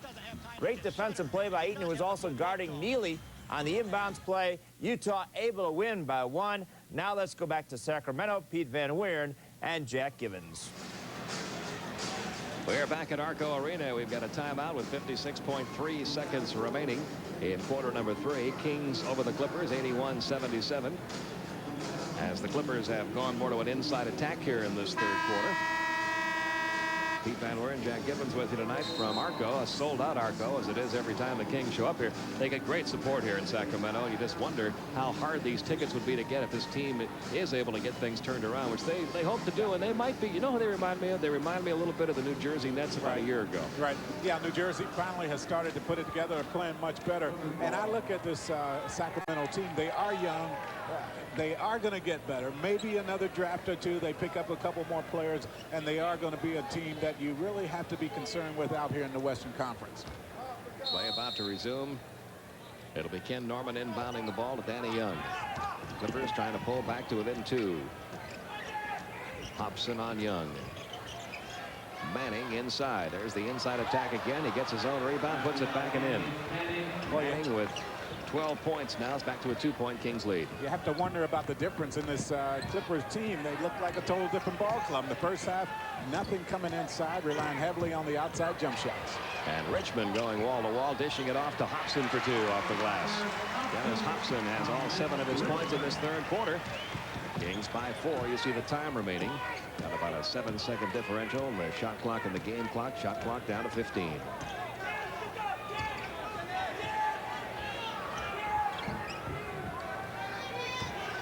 Shot clock down to 6. Norman takes it inside again. This time the shot wouldn't go, and Tisdale the rebound for the Kings. A near steal, and it is finally stolen. Young going to give it to Norman into the paint for 2 more. A tough break that time for Sacramento, but the Clippers with the aggressive full court defense that time came up with the loose ball.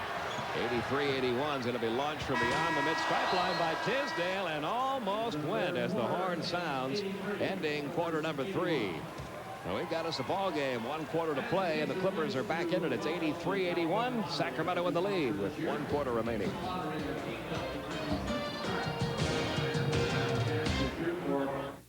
Hollywood Pictures presents Sean Connery. We need help. Don't you presume to tell me how to follow up. A man determined to make a difference. I found a cure for the plague of the 20th century, and now I've lost it. This is the cure for cancer. I know. Now you move your road through here, and we've lost it. From John McTiernan, the director of Die Hard and The Hunt for Red October. Medicine Man, rated PG-13. Starts Friday, February 7th at a theater near you. Alka-Seltzer Plus goes to the Arctic Circle, where the toughest colds live. Alka-Seltzer Plus takes care of the aches, the runny nose. Alka-Seltzer Plus has done exactly what I've needed it to do. It does the job. Alka-Seltzer Plus, tough medicine for tough winter colds. Around 1900, GMC Truck built America's first gasoline-powered truck and went on to make trucks our only business. A heritage of trucks that, some say, worked a little harder, lasted a little longer. And that's still true today in a truck that gives you the most standard payload and the strongest resale of any full-size pickup. Sierra, from GMC Truck, more proof of the strength of experience. They come together to compete. Every day, they challenge their limitations. Striving for excellence, they find what is special in sports and in themselves. Join the NBA in supporting all Olympic athletes. They're special.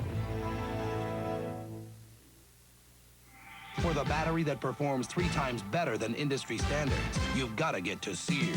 Out here, if you don't have a Die Hard, you don't have a prayer. Sears Die Hard. More power when you need it most. Who's going to back it better than Sears?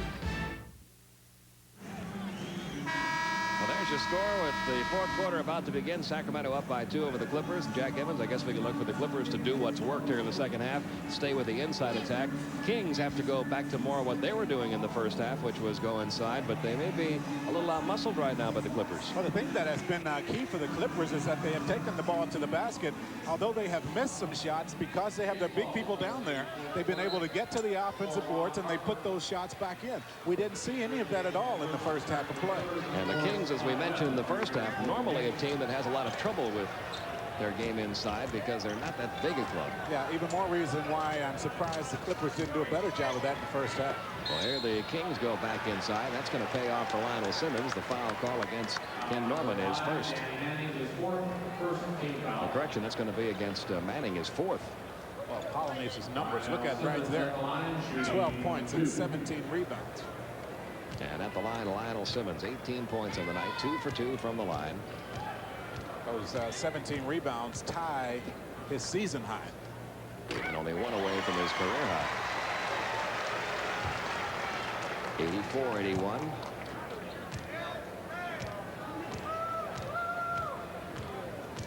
84-81. Simmons, one of those between-sized guys. You almost call him a point forward. He handles the ball right in the Kings attack. He can dribble the ball. Good outside shooter, has an inside game. He can score, he can rebound, he can also pass the ball. And Danny Young, left uncovered, was able to go wall to wall for his first 2 of the night. The Clippers just, the Kings just no help from the weak side at all. Didn't even see the ball coming. Spud Webb takes a spill. And you talk about a mismatch. There's James Edwards at 7-1, committing his 3rd personal on Spud Webb, who is 5'7".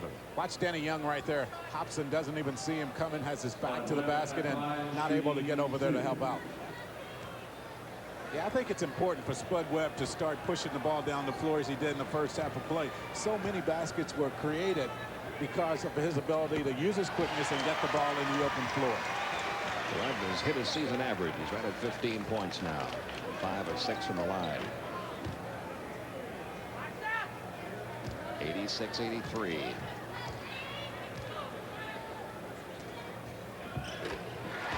Webb hits them both. 87-83. In the opening minute of the fourth quarter, the Kings a 4-point lead. Clippers really looking down low. That has been all they have looked for in the second half. That time they couldn't cash in. Norman losing the offensive board. And Spud Webb will bring it down for Sacramento. You look at the Clipper personnel, though, and that's exactly where the ball should be going. Hobson takes it inside, tried to dish it off to Coswell. He might have been better off that time taking the shot. Well, you know, he had one step, one dribble would have led to a 15-foot jump shot. Instead, he over-penetrated, got caught up in the air, and had to try to find something. Just not the play that they wanted from him that time. That's one of those times when you penetrate, you get up in the air, and there's nowhere to go with it. And there's Danny Young walking the ball down for the Clippers. Double team coming. The ball movement has been very good for the Clippers here when the double team has come from the Kings. Danny Young has 4 points. And it's back to a 2-point game, 87-85. Sacramento by 2. Lionel Simmons comes up short. Rebound pulled away by Hobson. An offensive board and 2 more points for Dennis Hobson. Who has given the Kings some quality minutes off the bench in the second half. Well, I like his activity down around the basket. He's been very effective. Norman over Coswell. Nope. Rebound is out of bounds. Ball still belongs to the Clippers. They are trailing by 4. 2 guard on both teams. Harper here and then Hobson also. Both have been around the offensive boards. They got some good production in the first half from James Edwards. He's back in there. Let's see if they start going to him. Try to capitalize on that almost unstoppable shot of his. There it is. But he had nowhere to go with it that time. A lot of reaching right now by both teams, but the Kings in particular down low. That's 4 on Coswell.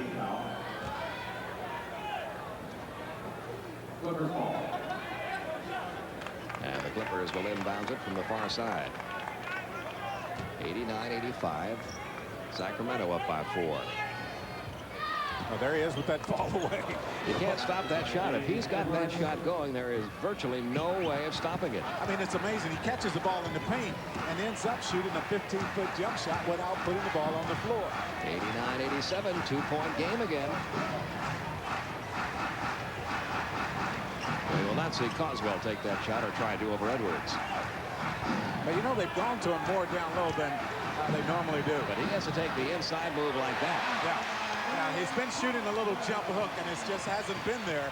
That time he squares up, takes it right to the basket. And he got a hand on that one to break up the pass. Here's Spud Webb trying to bring the ball across the court. Almost lost it. Gets by Danny Young into the paint, dishing off underneath, but stolen by Ron Harper. And a little showtime here. Who's going to put the show on? Charles Smith. Well, good unselfish play that time by Kenny Norman. Gave the ball up. Smith with the basket. 91-89, a 2-point Sacramento lead. Spud Webb again going all the way to the baseline. You know, Spud had a chance to take that ball right to the basket. Should have taken the shot just like that. As he drifts across the lane, Spud Webb scores his 18th point to get that lead back up to 4. The Clippers now pushing the ball down the floor themselves, trying to get some quick shots at the basket. There's the double team once again. And we get a foul. Anthony Bonner picks up his first. Now here's Coswell taking the ball to the basket. Once again, he's been coming across the middle, shooting a little hook. It hasn't gone this time. He squares up, takes the ball aggressively to the basket. Spud Webb also with some success in the paint at 5'7". 8:43 remaining in the game. Danny Young to Ron Harper with Hobson on him. They'll clear it out, try to give Harper a chance to work. And away from the ball, we get a whistle. That's a big call right here. Coswell picks up his 5th personal foul. So what's going to have to happen now? The Clippers will probably go small. Actually, they're going to get Dwayne Shinsis into the game. That's a big move because Shinsis hasn't played a lot. He's not been effective as of late. Out to Danny Young, who tries one and nails one from out in three-point land. He has 7 points all in his fourth quarter. It's a one-point game now, 93-92. Kings up with 8:18 remaining. Lionel Simmons, 22 points on the night. And there's a turnover as the ball is stolen away by Lionel Simmons. Spud Webb takes it in too hard off the glass, gets it back, puts the jumper up now. Norman came sailing in. A big recovery and a big shot by Spud Webb. He has 20. Timeout Clippers. 7:54 to go on the night. Once again, the Kings have opened that lead back up to 5. A luxury car says a lot about its owner. Mine says I'm witty beyond belief. Mine says I'm more Europeanish. Mine says I'm the product of superior genes. A luxury car says I'm so successful I can go into debt. I'm much more handsome. Cosmopolitan. Another pathetic sheep following the herd. Says a lot. I'm irresistible. Powerful. Stylish. Sexy. Dynamic. The all-wheel drive Subaru Legacy. All it says is that you bought a great car and you can still pay your mortgage. I'm scared. Let me go. Kidnapping him was easy. We're only after the money. Nobody is going to hurt the boy. I'll say they're not. The hard part was letting him go. Sybil Shepherd, Memphis. Saturday on TNT. 2 impossible missions. One against an evil leader from Baghdad. The people, those scum. The other to defeat an evil magician. 2 perilous adventures. 2 Sinbads. Sunday morning at 10 on TNT.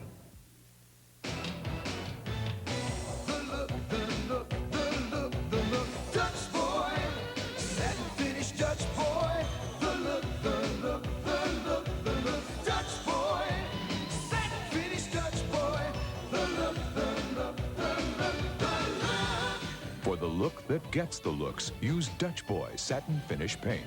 It's the one finish every room should start with. Dutch boy, he works hard for your money. And here is tonight's Dutch Boy in the paint. Sacramento still up by 10. They're playing inside, but the big number here, it was a 16-8 Sacramento advantage at halftime on second chance points. That's where the Clippers have really picked it up here in the second half. Olden Polynice, a big key to the second chance points. Watch the defense here by Lionel Simmons. The quick hands, picks the ball off, and then Spud Webb. Watch how quickly he recovers after missing that shot. Knocks around. He's very alert. Does not step on the line and then pulls up and shoots his jump shot. Lead now 5. That's a big shot by Spud. And now they've made the change with Coswell in foul trouble with 5. Wayne Shinsis has checked in. They need some quality minutes from him here. They really do. You know they're going to Edwards. You just know it's going to happen. Smith will take the shot over Bonner. Wouldn't go. Rebound, James Edwards. He'll take that jumper and hit the jumper over Shinsis. You know that is where the Clippers will go right now. It's very difficult for the top centers in the league to stop this move. You know he's going to try to attack Dwayne Shinsis. Second foul of the night on Shinsis. Edwards a chance with a three-point play. Even though Olden Polynice starts for this club and has done a very good job tonight within one of his career-high rebounds. We'll see James Edwards on the court if it's a close game in the final minute. They like him out there because of the versatility of his offense. Yeah, he's 5 of 5 from the field. 97-95 Kings by 2. 7:26 remaining. Here comes Wayman Tisdale back into the game. Dwayne Shinsis will sit down. Now they are going to go small. Well, Dwayne Shinsis kind of gives Rex Hughes the eye as he leaves the bench. So that is the last time we'll see him in this game tonight. There's no question about that. I mean, that is one thing you don't need is the lip as you leave the game. They're still talking. Tisdale trying to beat the buzzer, comes up short. 24-second violation. And the Clippers get the ball back, and this trip down they can finally tie up this score. They've been getting closer and closer and closer. It seems like every time they get within 2 they fall back to 5 or 7 down, and they have to paddle back again. This time they do have a shot at tying it up. I think what you'll see Tisdale do here is try to push Edwards a little bit farther out than he likes to catch the ball. That's exactly what they did. Tisdale, in fact, causing Edwards some problems. Yeah, he kicked the ball, and it worked that time as Tisdale, with the push, forces Edwards out, and Edwards is really, really beefing at the official. He thought he should have been at the free throw line. And I think I agree with him also. Tisdale, though, using the big body, will try to push him just a little bit farther out. And they're still doing some pushing and shoving underneath as they get down court. This is Anthony Potter working on Norman. Somehow got that shot to fall. How do you make that shot fall with a guy like Ken Norman all over you? Well, if he can give him any offense at all, I mean, that's a bonus. That turnaround jump shot is just a plus. Once again, the Kings have opened up a 4-point lead. 6.5 minutes to go in the game. Norman off the glass, 2 more. He has 8. Norman is very explosive. He's capable of putting up big numbers very quickly. The lead 2 again. Richmond going up for the shot, and the ball stripped away. It's out of bounds. Harper got a hand on that ball for the Clippers, and once again the Clippers an opportunity to tie this score up. The last time this game was tied was way back in the first half at 37. And the Clippers have been edging closer and closer and closer, but they've not been able to tie it up since then. And they're not going to do it this time either. The turnover gives the ball to Mitch Richmond. Mitch needs to make sure now he gets a good shot. That's a good one. A spud from the outside. Short, though, and once again, an opportunity for the Clippers to tie it up here. Well, you just know if you keep giving them the opportunities, eventually they're going to tie this game. Harper walking the ball down as the shot clock now shows 10 seconds. I look for Edwards to pick up the foul here. He'll take it over Tisdale. Comes up short. I'll tell you what, Wayman Tisdale, despite giving away some size to James Edwards, has done the best job of anybody on Edwards. Well, he's a very physical player. He understands that he has to put the body on James Edwards. And you see him laughing at each other right there. I still look for Edwards to pick up a foul in this matchup. Wouldn't you love to hear that conversation right now with Edwards and Tisdale? Well, they've been going at each other very aggressively. It's good-natured right now. We'll see how long that lasts. And a timeout's going to be taken here by the Clippers. Spud Webb is going to have a technical foul called against him. Webb complained to Jack Dees. He thought Harper should have maybe gotten a traveling call when he skidded along. And a technical foul has been assessed now to Spud Webb. Well, Harper, I think, got a floor burn on that arm as he slid along the floor right there. So Webb draws the technical. Now we've got a timeout with 5:29 remaining. Did you know the cost of 2 business calls from these San Diego pet stores to Dallas may surprise you? Of course they're easy to beat. With AT&T Long Distance, your small business can get the quality you trust at extremely competitive prices. They really do make perfect pets. Even though the other company would like you to believe, they always save you lots of money. That's my big savings? That's it. Not exactly the catch of the day. Competitive price, another AT&T advantage. Excuse me, do you know what stock options are? I wish I did. The information you should know is in the Wall Street Journal's video guide to money and markets. This exclusive 30-minute video is free. When you call for 13 weeks of the journal for just $37, that's over 20% off the newsstand price. Call toll-free 800-421-2000 for 13 weeks of the Wall Street Journal and your free video on money and markets. That's 800-421-2000.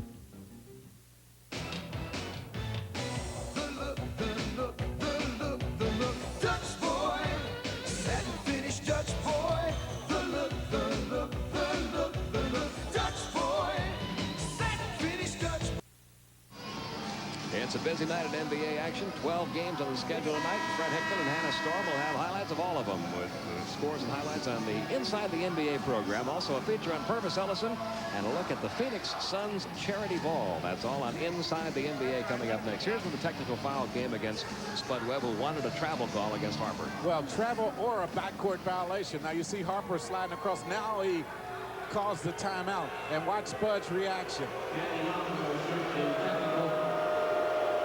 Technical foul.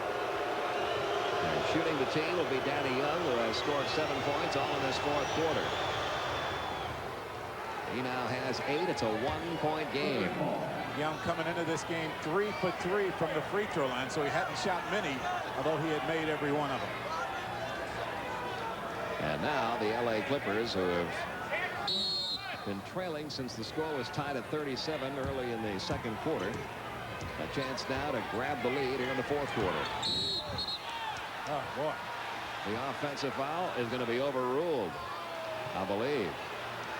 We had one call going one way from Jack Nees. We had another call going the other way from Hugh Hollins. Charles Smith laid right. It's going to be on Anthony Bonner. Yeah, away from the ball. Anthony Bonner picks up the foul. Now, if you see Nees in this picture, he indicates that it's an offensive foul. Well, I don't know exactly what Bonner did. It was hard to tell right there. He was fairly away from that play. Yeah, maybe he pushed Charles Smith into Spud Webb. Tell you what, Jack, he doesn't know either. Yeah, he's not sure what happened. Well, Charles Smith at the line now can tie it up with this one. It's 99-98.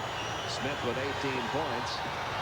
But he has struggled from the free throw line. He's now 2 out of 5 from the line, and the Clippers' free throw shooting, which has hurt them a lot this year, is hurting them again tonight. Boy, should the Clippers go on to lose this game, we'll be talking missed opportunities by the Los Angeles Clippers.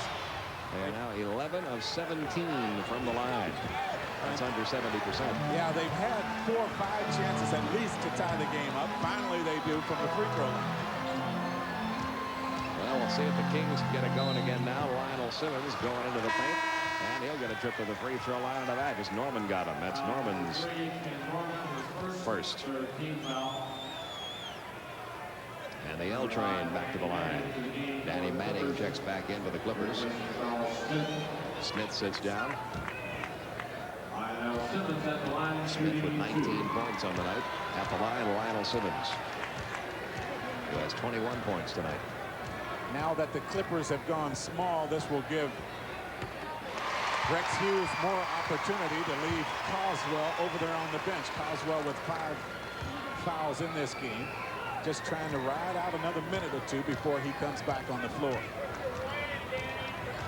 Really interesting to see that quickness of the decision by Rex Hughes after Shinsis went in and committed a quick foul to pull him right out of there and give Tisdale the responsibility of guarding Edwards, and it's been effective. Tisdale has done a good job. Yeah, that proved to be a pretty good move right there. And Dwayne Shinsis reacted very negatively as he went to the basket. A lot of words being exchanged, and Shinsis has had a difficult time enough as it is finding a team that wanted him in this league, and by talking back is not going to make it any easier for him to hang on here. This foul call came along the baseline. Mitch Richmond giving Danny Manning a pretty good shove. Richmond called for the foul, his third. Manning goes to the line. Manning with 12 points tonight. He too has missed a couple of free throws. He's 4 out of 6. Gets a lot of rim on that one. And once again, the Clippers can tie it up here if Manning makes this one. 13 points tonight for Danny Manning. He's averaging 17.5 points a game. He misses another one, and the Sacramento Kings cling to a 1-point lead. This is Spud Webb. I think Mitch Richmond right now needs to get involved offensively. He hasn't touched the ball, hasn't been real successful from the field, but he needs to have it. Well, they tried to get it to him there. He almost lost it. Gets it back out to Spud Webb. Down to 6 seconds left on the shot clock. Down to 4 seconds left on the shot clock. Richmond's going to throw it to his coach. When you can't find an open player, you say help and you throw it to your coach, I guess. Well, this is a time that you need a guy to step up and take over. That's why I said Richmond needs to handle the ball. He is a guy that is the point scorer. He Lionel Simmons. Simmons has been guarded very well here in the second half. So Mitch Richmond has to pick. Somewhere there was an open man. They had a double team on Richmond, but he just simply couldn't find it. And here's that Edwards-Tisdale matchup again with Bonner coming over to help out. Norman will get it over to Young. Young in the paint. That one extra pass to Harper. Harper couldn't get the shot to fall, but he'll go to the free throw line. I like the unselfishness that I see right now from the Clippers. Good ball movement, doing a good job finding the open man. At the line, Ron Harper, Anthony Bonner picking up his third foul. 101-100. Kings up by 1, and once again the Clippers, who have gotten to this position quite a few times in the last couple of minutes, but cannot hit those free throws. It's killing them. It's amazing. They have only hit 4 out of 7 free throws in this fourth quarter. They have only hit 12 out of 20 free throws in this game, and they still trail Sacramento by 1.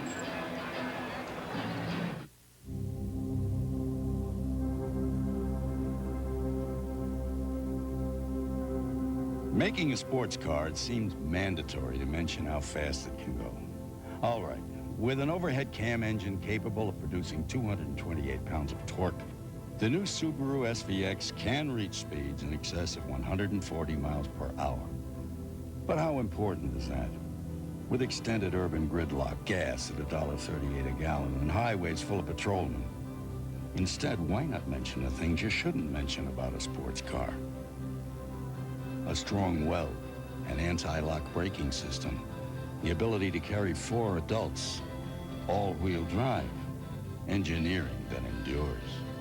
Still, if it's speed you want, we promise you'll be able to use most of the speedometer. Subaru, what to drive. Dutch Boy paint is now on sale. Dutch Boy paint is now on sale at Sears. Now Dutch Boy is available at Sears. Everyday low pricing as low as $9.99 a gallon for Dutch Boy Comfort and Interior Flat. See store for details. We've added the leading cough suppressant to the proven cold relief of Alka-Seltzer Plus to relieve your cold and cough at the same time. New Alka-Seltzer Plus cold and cough medicine in the purple box. 2 kinds of relief from only 1 medicine. Brad Hickman and Hannah Storm standing by inside the NBA right after tonight's game. A feature on Purvis Ellison. A look at the Phoenix Suns charity ball. And all the scores and highlights from tonight's action. Our next game from the NBA here on TNT Wednesday night from Boston Garden. Hakeem Olajuwon and the Chief, who is just an amazing, amazing player. To go as hard as he goes and as long as he goes at his age. We'll be featuring that matchup on Wednesday night. Especially when you consider the injuries to that Celtics team. I mean, Robert Parrish has had to pick up a lot of the scoring when you talk about Larry Bird, Kevin McHale being out. Well, we'll see if Harper can hit this one. It'll tie the game if he does. I'll tell you what, that's got to drive a coach nuts when you can't make your free throws. 12 of 22 from the line now for the LA Clippers. They are still down by 1. You want to put yourself in position to win games, and if you don't make the free throws, it's very difficult to do. Lionel Simmons, the L train on a big night here in Sacramento. Yeah. He has 26. As I mentioned, you need someone to take over in close ball games down the stretch. That is what makes the good teams great. They have guys who can go through in key situations. Someone has to step up right now for both of these teams. From just inside the three-point line, Danny Young couldn't get it to fall, and there's Lionel Simmons with a big rebound. Kings have built that lead back up to 3, and that has been the story in this second half. Yeah, Clippers get close, but they cannot quite catch him, and they cannot quite grab the lead. They're trying to give Tisdale a chance to work against Edwards. Somebody's open. Simmons from the top of the circle. Now, the reason for that, giving the ball down low to Tisdale, is not necessarily because of Tisdale's scoring ability. It's because they know the double team's going to come, and someone has to be open. They're doing a good job of finding the open man. And the Kings have built that lead back up to 5. Inside it comes to Danny Manning for 2. Manning has 15. 105, 102, 3 minutes to go. See, watch here. Tisdale posting up down low against Edwards. Tisdale hasn't even looked at the basket yet. I mean, he's not trying to score. He's trying to draw the double team, and then he's going to kick to someone. This time he will take the shot over Edwards. Wouldn't go. Danny Manning the rebound. Once again, the Clippers can pull back to within 1.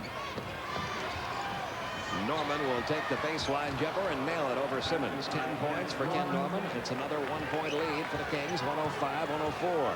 2.5 to go.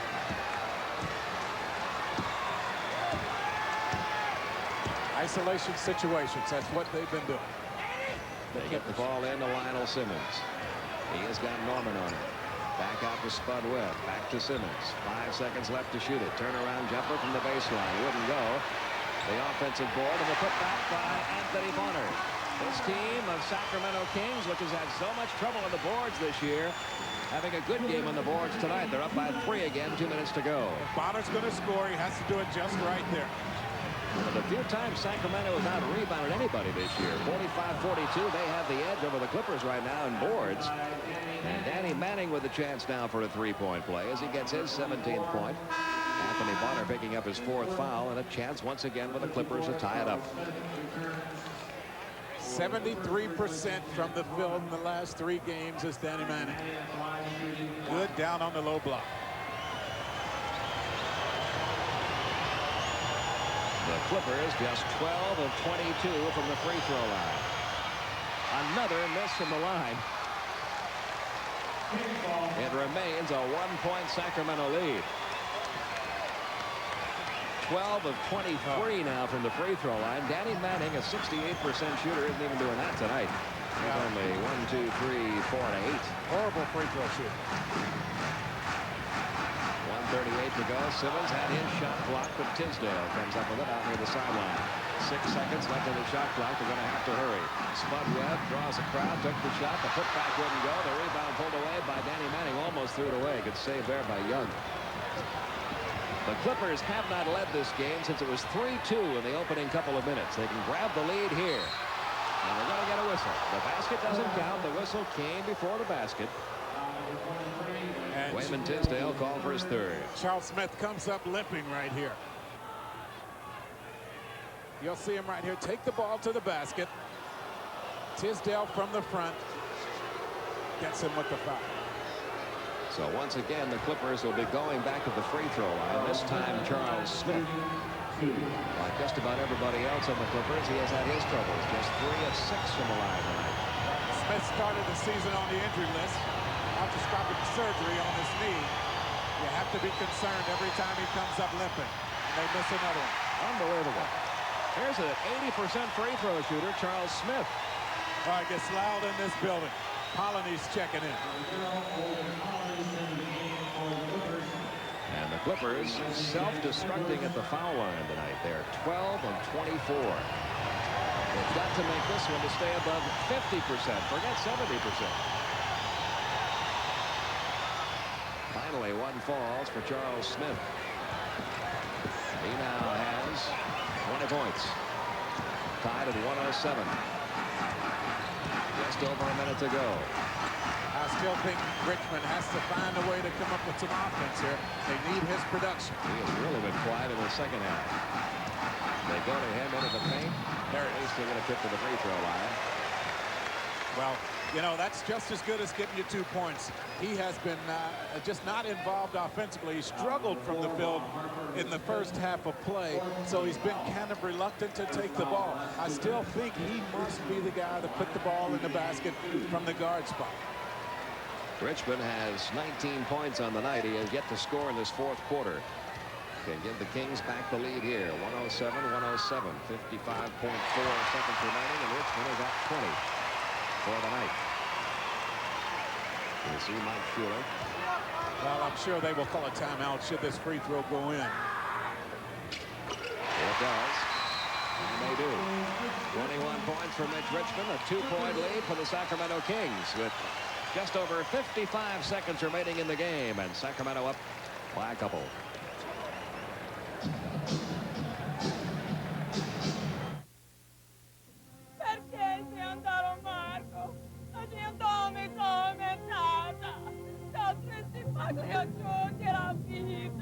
Why are foreign films so foreign? Perché domando perché? Try Bud Dry. It's dry brewed, not watered down. To drink light, yet satisfy completely. So at least refreshment speaks to everyone. I feel good. What is self-esteem? Self-esteem, to me, is believing in yourself. It's being proud of who you are. Self-esteem is what you see in the mirror. If you see a bright student, then you can be a bright student. I feel good. You've got to have a high self-esteem, because if you don't believe in yourself, who's going to believe in you? Take pride in yourself. Stay in school. It's your best move.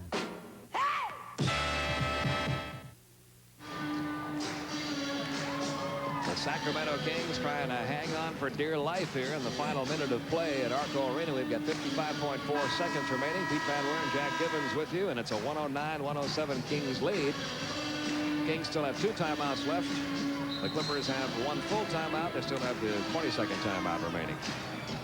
A lot of things can happen in 55 seconds, and the thing that must happen is the Clippers must go to the free throw line and find a way to get some success there. They've had a chance to definitely be well in control of this game, but they've struggled so badly from the free throw line. And there you see the timeout situation. with 55.4 seconds remaining. 109-107 Sacramento. You see Rex Hughes right there, and this has been pretty much the case for him. Close ball games. His team trying to pull another one out down low. Harper almost lost it. And Edwards. Smith. And Smith again in the paint. Wouldn't go. Gets the offensive ball. That shot was blocked by Coswell. Coswell, who is playing with 5 fouls, was able to block that one cleanly. What a timely replacement that was by Rex Hughes. His 4th block tonight. Coswell had sat over there for at least 6 minutes. Finally put him back in the game. 7 seconds remaining on the shot clock. Clippers turning it up a notch defensively. Down at 2 seconds left. Richmond trying to beat the clock. Just good.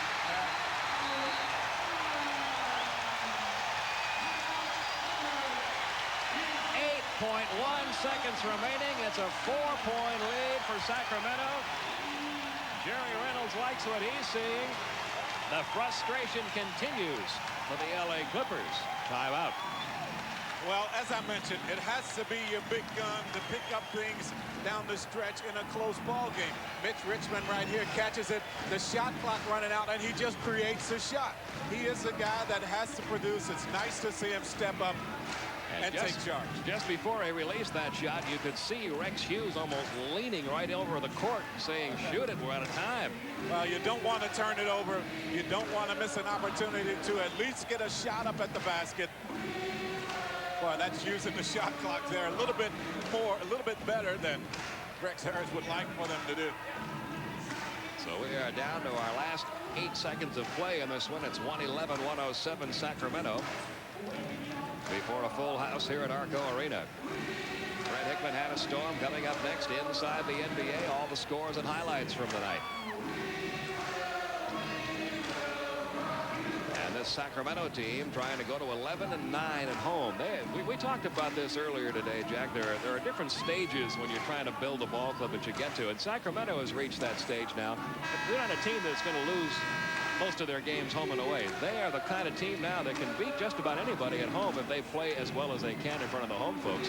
They have a lot of trouble on the road, though. They've only won 3 out of 24 away from here. Yeah, you talk about building a ball club. The way to do that first is to win your home games. You want to make sure you're effective in your own building, and that's what they have done. And now it will be the Clippers' ball. They're down by 4.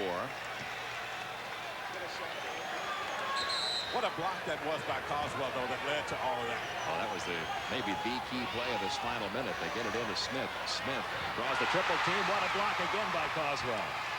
Smith will put it home for 2. Well, we have had 5 blocks tonight, 2 in this final minute by Dwayne Coswell. It's back to a 2-point game, 111-109. Under 2 seconds remaining now. Well, Coswell, the thing that is important here is he went up there aggressively, playing with 5 fouls. And you know, the way you pick up the fouls is when you go about it in a lazy manner. He wasn't concerned about picking up foul number 6. He went up with authority, knocked those 2 shots away. 2 big defensive plays down the stretch. And now Spud Webb at the free throw line. He has 20 points tonight. He has 8 assists tonight. He is, however, missing that free throw to keep it a 2-point game, 111-109. That's his second miss from the line tonight. He's now 6 out of 8. And the Clippers are still alive. They are down by 3. They have called a 20-second timeout here to try to design a 3-point play with under 2 seconds remaining.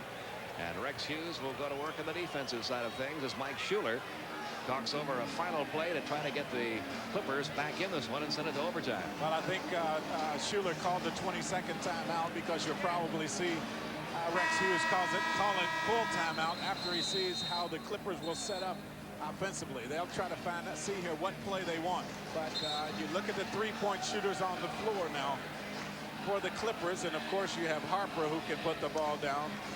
Young is on the floor also, and Grant probably will check into the game as well. So we'll have 3 guys out there capable of hitting that 3-point shot. Now, why are they not taking the ball out up the floor? I guess The Clippers tonight as a team 4 of 9 from three-point land. The 22nd timeout prevents them from taking it out at the half. Into Young, he will launch one from beyond the midcourt stripe, and the frustration continues for the LA Clippers. They had their chances, but the Sacramento Kings able to hold on and beat the Clippers for the second time this year. 112-109. Sacramento wins it. Smiling Jerry Reynolds looking on as the Kings have beaten the Clippers. Back to our Atlanta studios now, and Craig Sager. Well, thank you very much, Pete. It's not often you see Jerry Reynolds smiling, at least not this year. One of the busiest nights of the season, 24 teams in action, 3 of the 12 games going into overtime. Who do we select for our finishing touch? Michael Jordan. Now in his 8th season, we've seen Jordan do it all, but tonight, Hair Jordan pulled a rabbit out of his hat. He's not easy to guard, but the Dallas Mavericks do a great job of blocking the lane. But here he comes, off balance, no look, over the head, spinning off the backboard and in.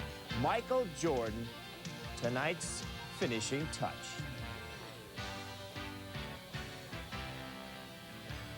And for all the scores and highlights, also the Hall of Fame electees, be sure to stay tuned for Inside the NBA with Fred Hickman and Hannah Storm right here on TNT.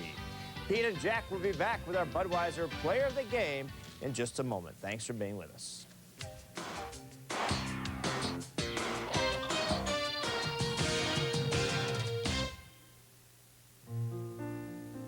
When she was 7, she discovered she had a talent. When she was 9, she knew she had a gift. A gift Coca-Cola supports by sponsoring national Olympic teams in 154 countries around the world. A gift we celebrate as the Olympic spirit. Can't beat the real thing.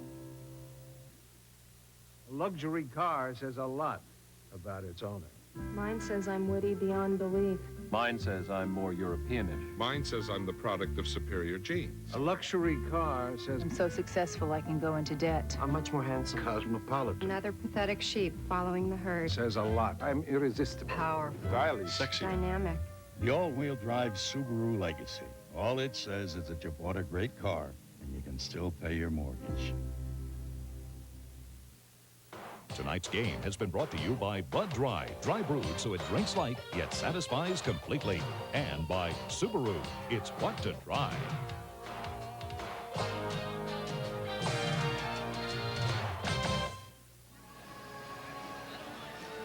A big win for the Sacramento Kings, 112-109, and the Los Angeles Clippers cannot say that they didn't have their chances. They had them, but in that closing sequence of plays, final couple of minutes, Kings made all the big baskets, all the big free throws, all the big rebounds, and got all the big blocks. Well, that is key in winning close ball games. The Clippers definitely had their chances in this game.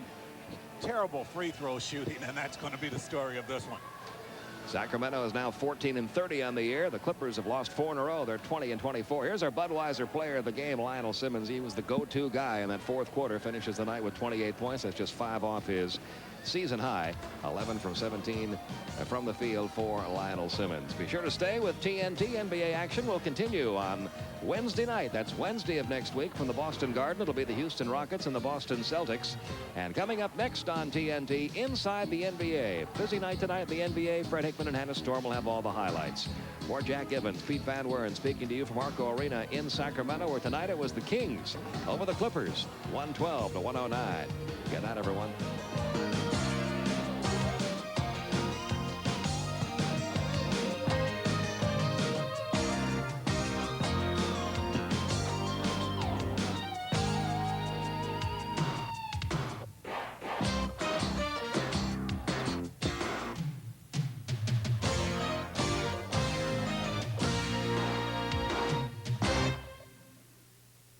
A promotional fee has been paid by Delta Airlines.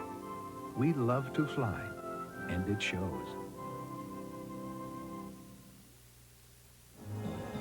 Mama may have, Papa may have, but God bless the child that's got his own. That's got his own. The movies, interviews, and rare shorts. TNT salutes black performers. All February long on TNT. Congratulations to TNT's ACE Award-winning exclusive premieres, special events, and sports events. The ace goes to Christine Lottie, Crazy from the Heart. And the ACE Award goes to Vanessa Redgrave, Young Catherine. Documentary series, Trials of Life, TNT. Informational documentary host, David Attenborough, The Trials of Life, TNT. NBA All-Star Saturday, TNT. I want to thank all the people at TNT. Keep it up.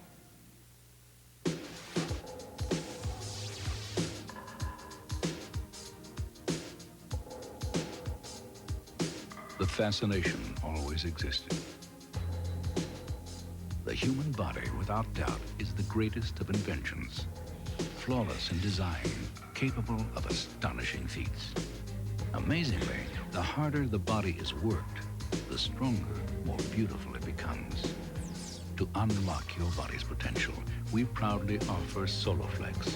32 old-fashioned iron-pumping exercises, each correct in form and balance. All on a machine that fits in the corner of your home.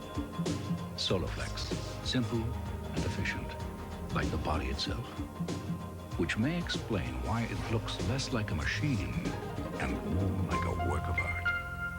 For a free brochure, call anytime.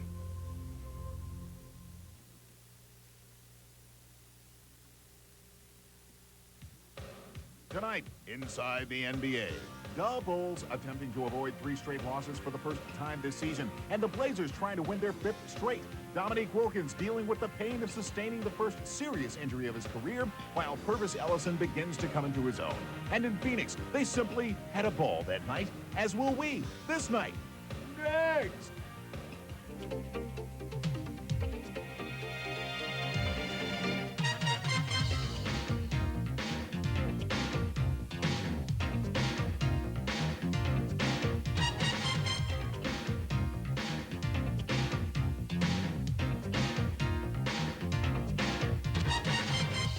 Inside the NBA with your hosts, Fred Hickman and Hannah Storm. Hi, everybody. Thanks for staying up and for joining us. I'm Hannah Storm. And I'm Fred Hickman, and be it late, we're still living large. Terrific. We got some terrific action tonight, some great highlights to show you. A nice little feature coming up later on Purvis Ellison. But first, that never-ending battle between Phoenix and Utah. Boy, don't they have a great rivalry? Their playoff meetings, these two teams know each other well, and they really get geared up for playing each other. It was evident again tonight in a matchup between Phoenix and Utah. Not only great rivals, but also at this time, two of the top teams in the Western Conference. The Hot Suns had risen in the Pacific with 10 wins in their last 12 games coming into that scene tonight. And the Midwest Division leading Jazz right in tune at the new Delta Center. They had the second best home record in the NBA. The result, overtime for the second time in 2 meetings between these teams, and we shouldn't even be surprised at that. And Jazz coach Jerry Sloan getting tossed early in the game, leaving it to Phil Johnson. And Johnson's Jazz were down after this runner by Jeff Hornacek of the Suns. Late in the third quarter, tight game the whole way. Jeff Malone misses. After a scramble, it's Hornacek again. He starts the race against the clock. Will he make it with time running out? Sure he will. The layup, and the Suns are within 1. It's 81-80. Fourth quarter, Jazz down by 3, but Karl Malone, the fake, the drive, the slam. Malone, 43 points, 16 rebounds, his team within 1. And then Malone again, misses. Time running out in the game, but he puts it in to tie the game up at 106 and take it into overtime. 11 seconds left in OT, Suns by 1. Delaney Runt sat on the bench all night, but then came off and hits the jumper from the corner to give Utah the 1-point lead. Last chance for Phoenix. It's in Jeff Hornacek's hands. The running jumper, no good. Bounces off the backboard, and the Jazz win at home. Boy, are they tough to beat at the Delta Center. They've won 7 of their last 9. They are now 19-2 at home. Kevin Johnson, in a losing effort, had 28 points and a season-high 18 assists for the Suns. Fred? Well, the New Jersey Nets are on a 5-game trip west, and we're looking for their first win of the excursion tonight. But boy, did they pick a bad spot to pull over. A place where the Nets had not won since November 19th, 1985. A team which they hadn't beaten at all in the last 10 tries. That place, Portland, that team, the Trailblazers. And here's a look at the action tonight. Looked good early. Morris and Derek Coleman playing catch against Jerome Kersey, but Kersey comes up big. Guessed right. Big block. Bill Fitch, the co-product, not happy. Sam Bowie here. Look at the no-look pass to Morris, to Coleman for 2.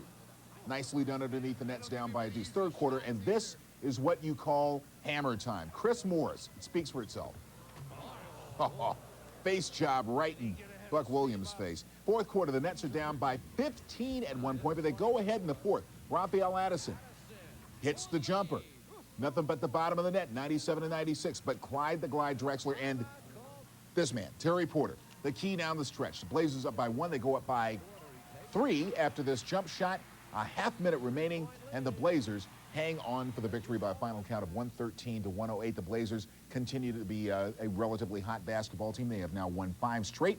And New Jersey, tough game tonight, but 0-4 on the trip. Well, this is the kind of basketball news we don't like to hear. The Atlanta Hawks' Dominique Wilkins, who has been one of the league's most durable players over the last decade, Tuesday night, just 25 points shy of the 20,000 mark for his career, Wilkins went down with a season-ending injury. He had missed just 18 games due to injury in his first 9 seasons in the NBA. But Dominique suffered the first serious injury of his career, tearing his right Achilles tendon during a game against the 76ers. Wilkins underwent surgery on Thursday. His doctor, Jack Houston, said that he had to splice and weave together 30 to 40 strands of tendon that had torn loose, and said the doc looked like the end of a mop. Houston said, however, that Wilkins should recover to full strength, but not for at least 6 months. Of course, I'm hurt with not playing and not being able to guys. The hardest thing for me is to sit on the sideline watching. I think that's the hardest thing. I think the easiest thing would be the rehabilitation, because I'm the type of guy who will always work hard anyway, so that wouldn't be a problem. He's been our scorer for all these years. This year, with 28 point plus a night, we need to distribute the ball, get the open man. Don't rely on one man to score and take the place of Dominique. We can't do that. We need to disperse the ball and get the open man, and hopefully we can fulfill that void. No one is going to take his role. I think, you know, if anybody tried to come in and get 28 and then do Dominique's job, you wouldn't be able to do that. But we've got 20-some shots to spread around on the team through the game, and that's the way we'll approach it. At the time, Wilkins was second in the NBA in scoring, and he had been named to the East All-Star squad just hours before his injury. Fred? That's right, that announcement coming. Everybody was happy, and then everybody was sad, but that's the way it goes in the NBA. Tough break indeed. But you know the starters for February 9th in Orlando, the All-Star game. But here are the supporting cast members announced this week.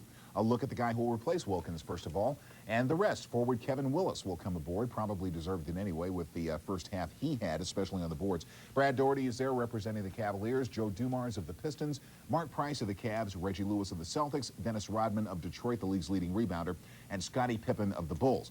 Out west, Mutombo, the Denver Rook, gets in. Olajuwon makes the grade, as does teammate Otis Thorpe of Houston. Thunder Dan is there with fellow son Jeff Hornacek. Worthy of the Lakers is in there, and 2 great point guards, Stockton and Tim Hardaway. The West is coached, of course, by Golden State's Don Nelson, while the East is coached by Chicago's Phil Jackson. And by the way, the word from Earvin Magic Johnson this week is that he is at least considering unretiring. He says, quoting here, "I'm okay to play if I want to play," end of quote. Johnson, who retired 12 weeks ago after learning he'd contracted the HIV virus which causes AIDS, is to have his number 32 retired by the Lakers later this month. He is playing in the All-Star game and the Summer Olympics in Barcelona. Hannah? Magic Johnson, certain to be a future Hall of Famer, and today 9 new members of the Basketball Hall of Fame were announced. Among them, New York playground legend Connie Hawkins. The Hawk was tossed out of Iowa during his freshman year in a gambling scandal, and he was subsequently banned by the NBA for 7 years. Hawkins insisted throughout the years that the accusations were untrue, and the NBA finally lifted the ban in 1969 after settling a damage suit for more than $1 million.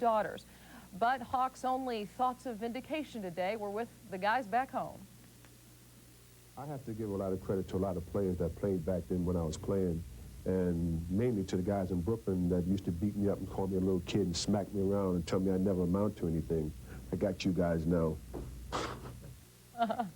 Also inducted 8-time All-Star Bob Lanier. Also the first 2 women to receive the honor, Delta State great Louisa Harris and also AAU star Nera White. Also some coaches, Lou Carnesecca of St. John's, former Marquette coach Al McGuire, Jack Ramsey, whose 864 career victories ranked 2nd in NBA history, also the late Phil Wolpert, who led San Francisco to the NCAA title in '56 and '55. Also elected as a player was Sergei Belov, a perennial star for the Soviet national team that won the gold medal in the 1972 Olympics. The 9 will be inducted into the Basketball Hall of Fame May 11th in Springfield, Massachusetts. And it's just too bad that the Hawk never got to play in his prime in the NBA, although fans of the ABA and also the Harlem Globetrotters got to see him. Yeah, Pittsburgh in the old ABA. And, of course, you Right. know the story about the coin flip when Phoenix yeah. and Milwaukee came in. Milwaukee got in that deal some guy named Alcindor or something Lou like that. Alcindor, later to become Kareem Abdul-Jabbar. That's right. Bob Lanier, human lane violation, size what, 38 shoe or something like that? Still to come, we've got highlights from Dallas, from Washington, from Oakland, and points beyond, and also those from Phoenix, where they got together for charity and had a ball. So lace them up and give us a break. Be back in a moment.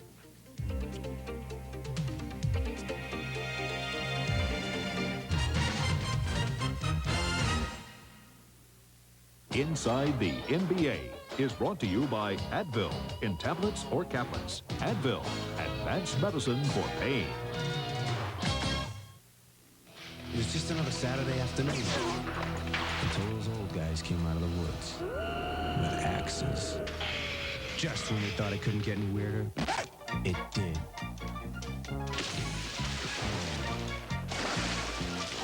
They even brought their own music. Awesome! Hey, fellas, how about a cold bud? A bud? Obviously, we thought alike. Oh, that's cold. 3M salutes the Olympic athletes who found a better way.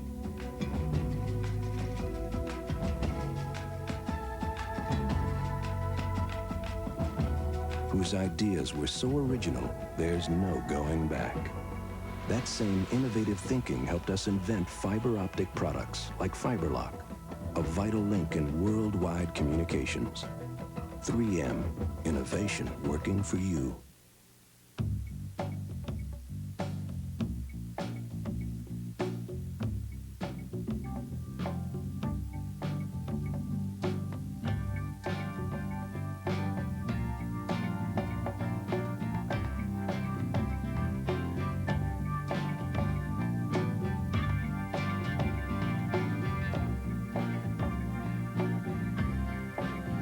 Upper Deck takes you there.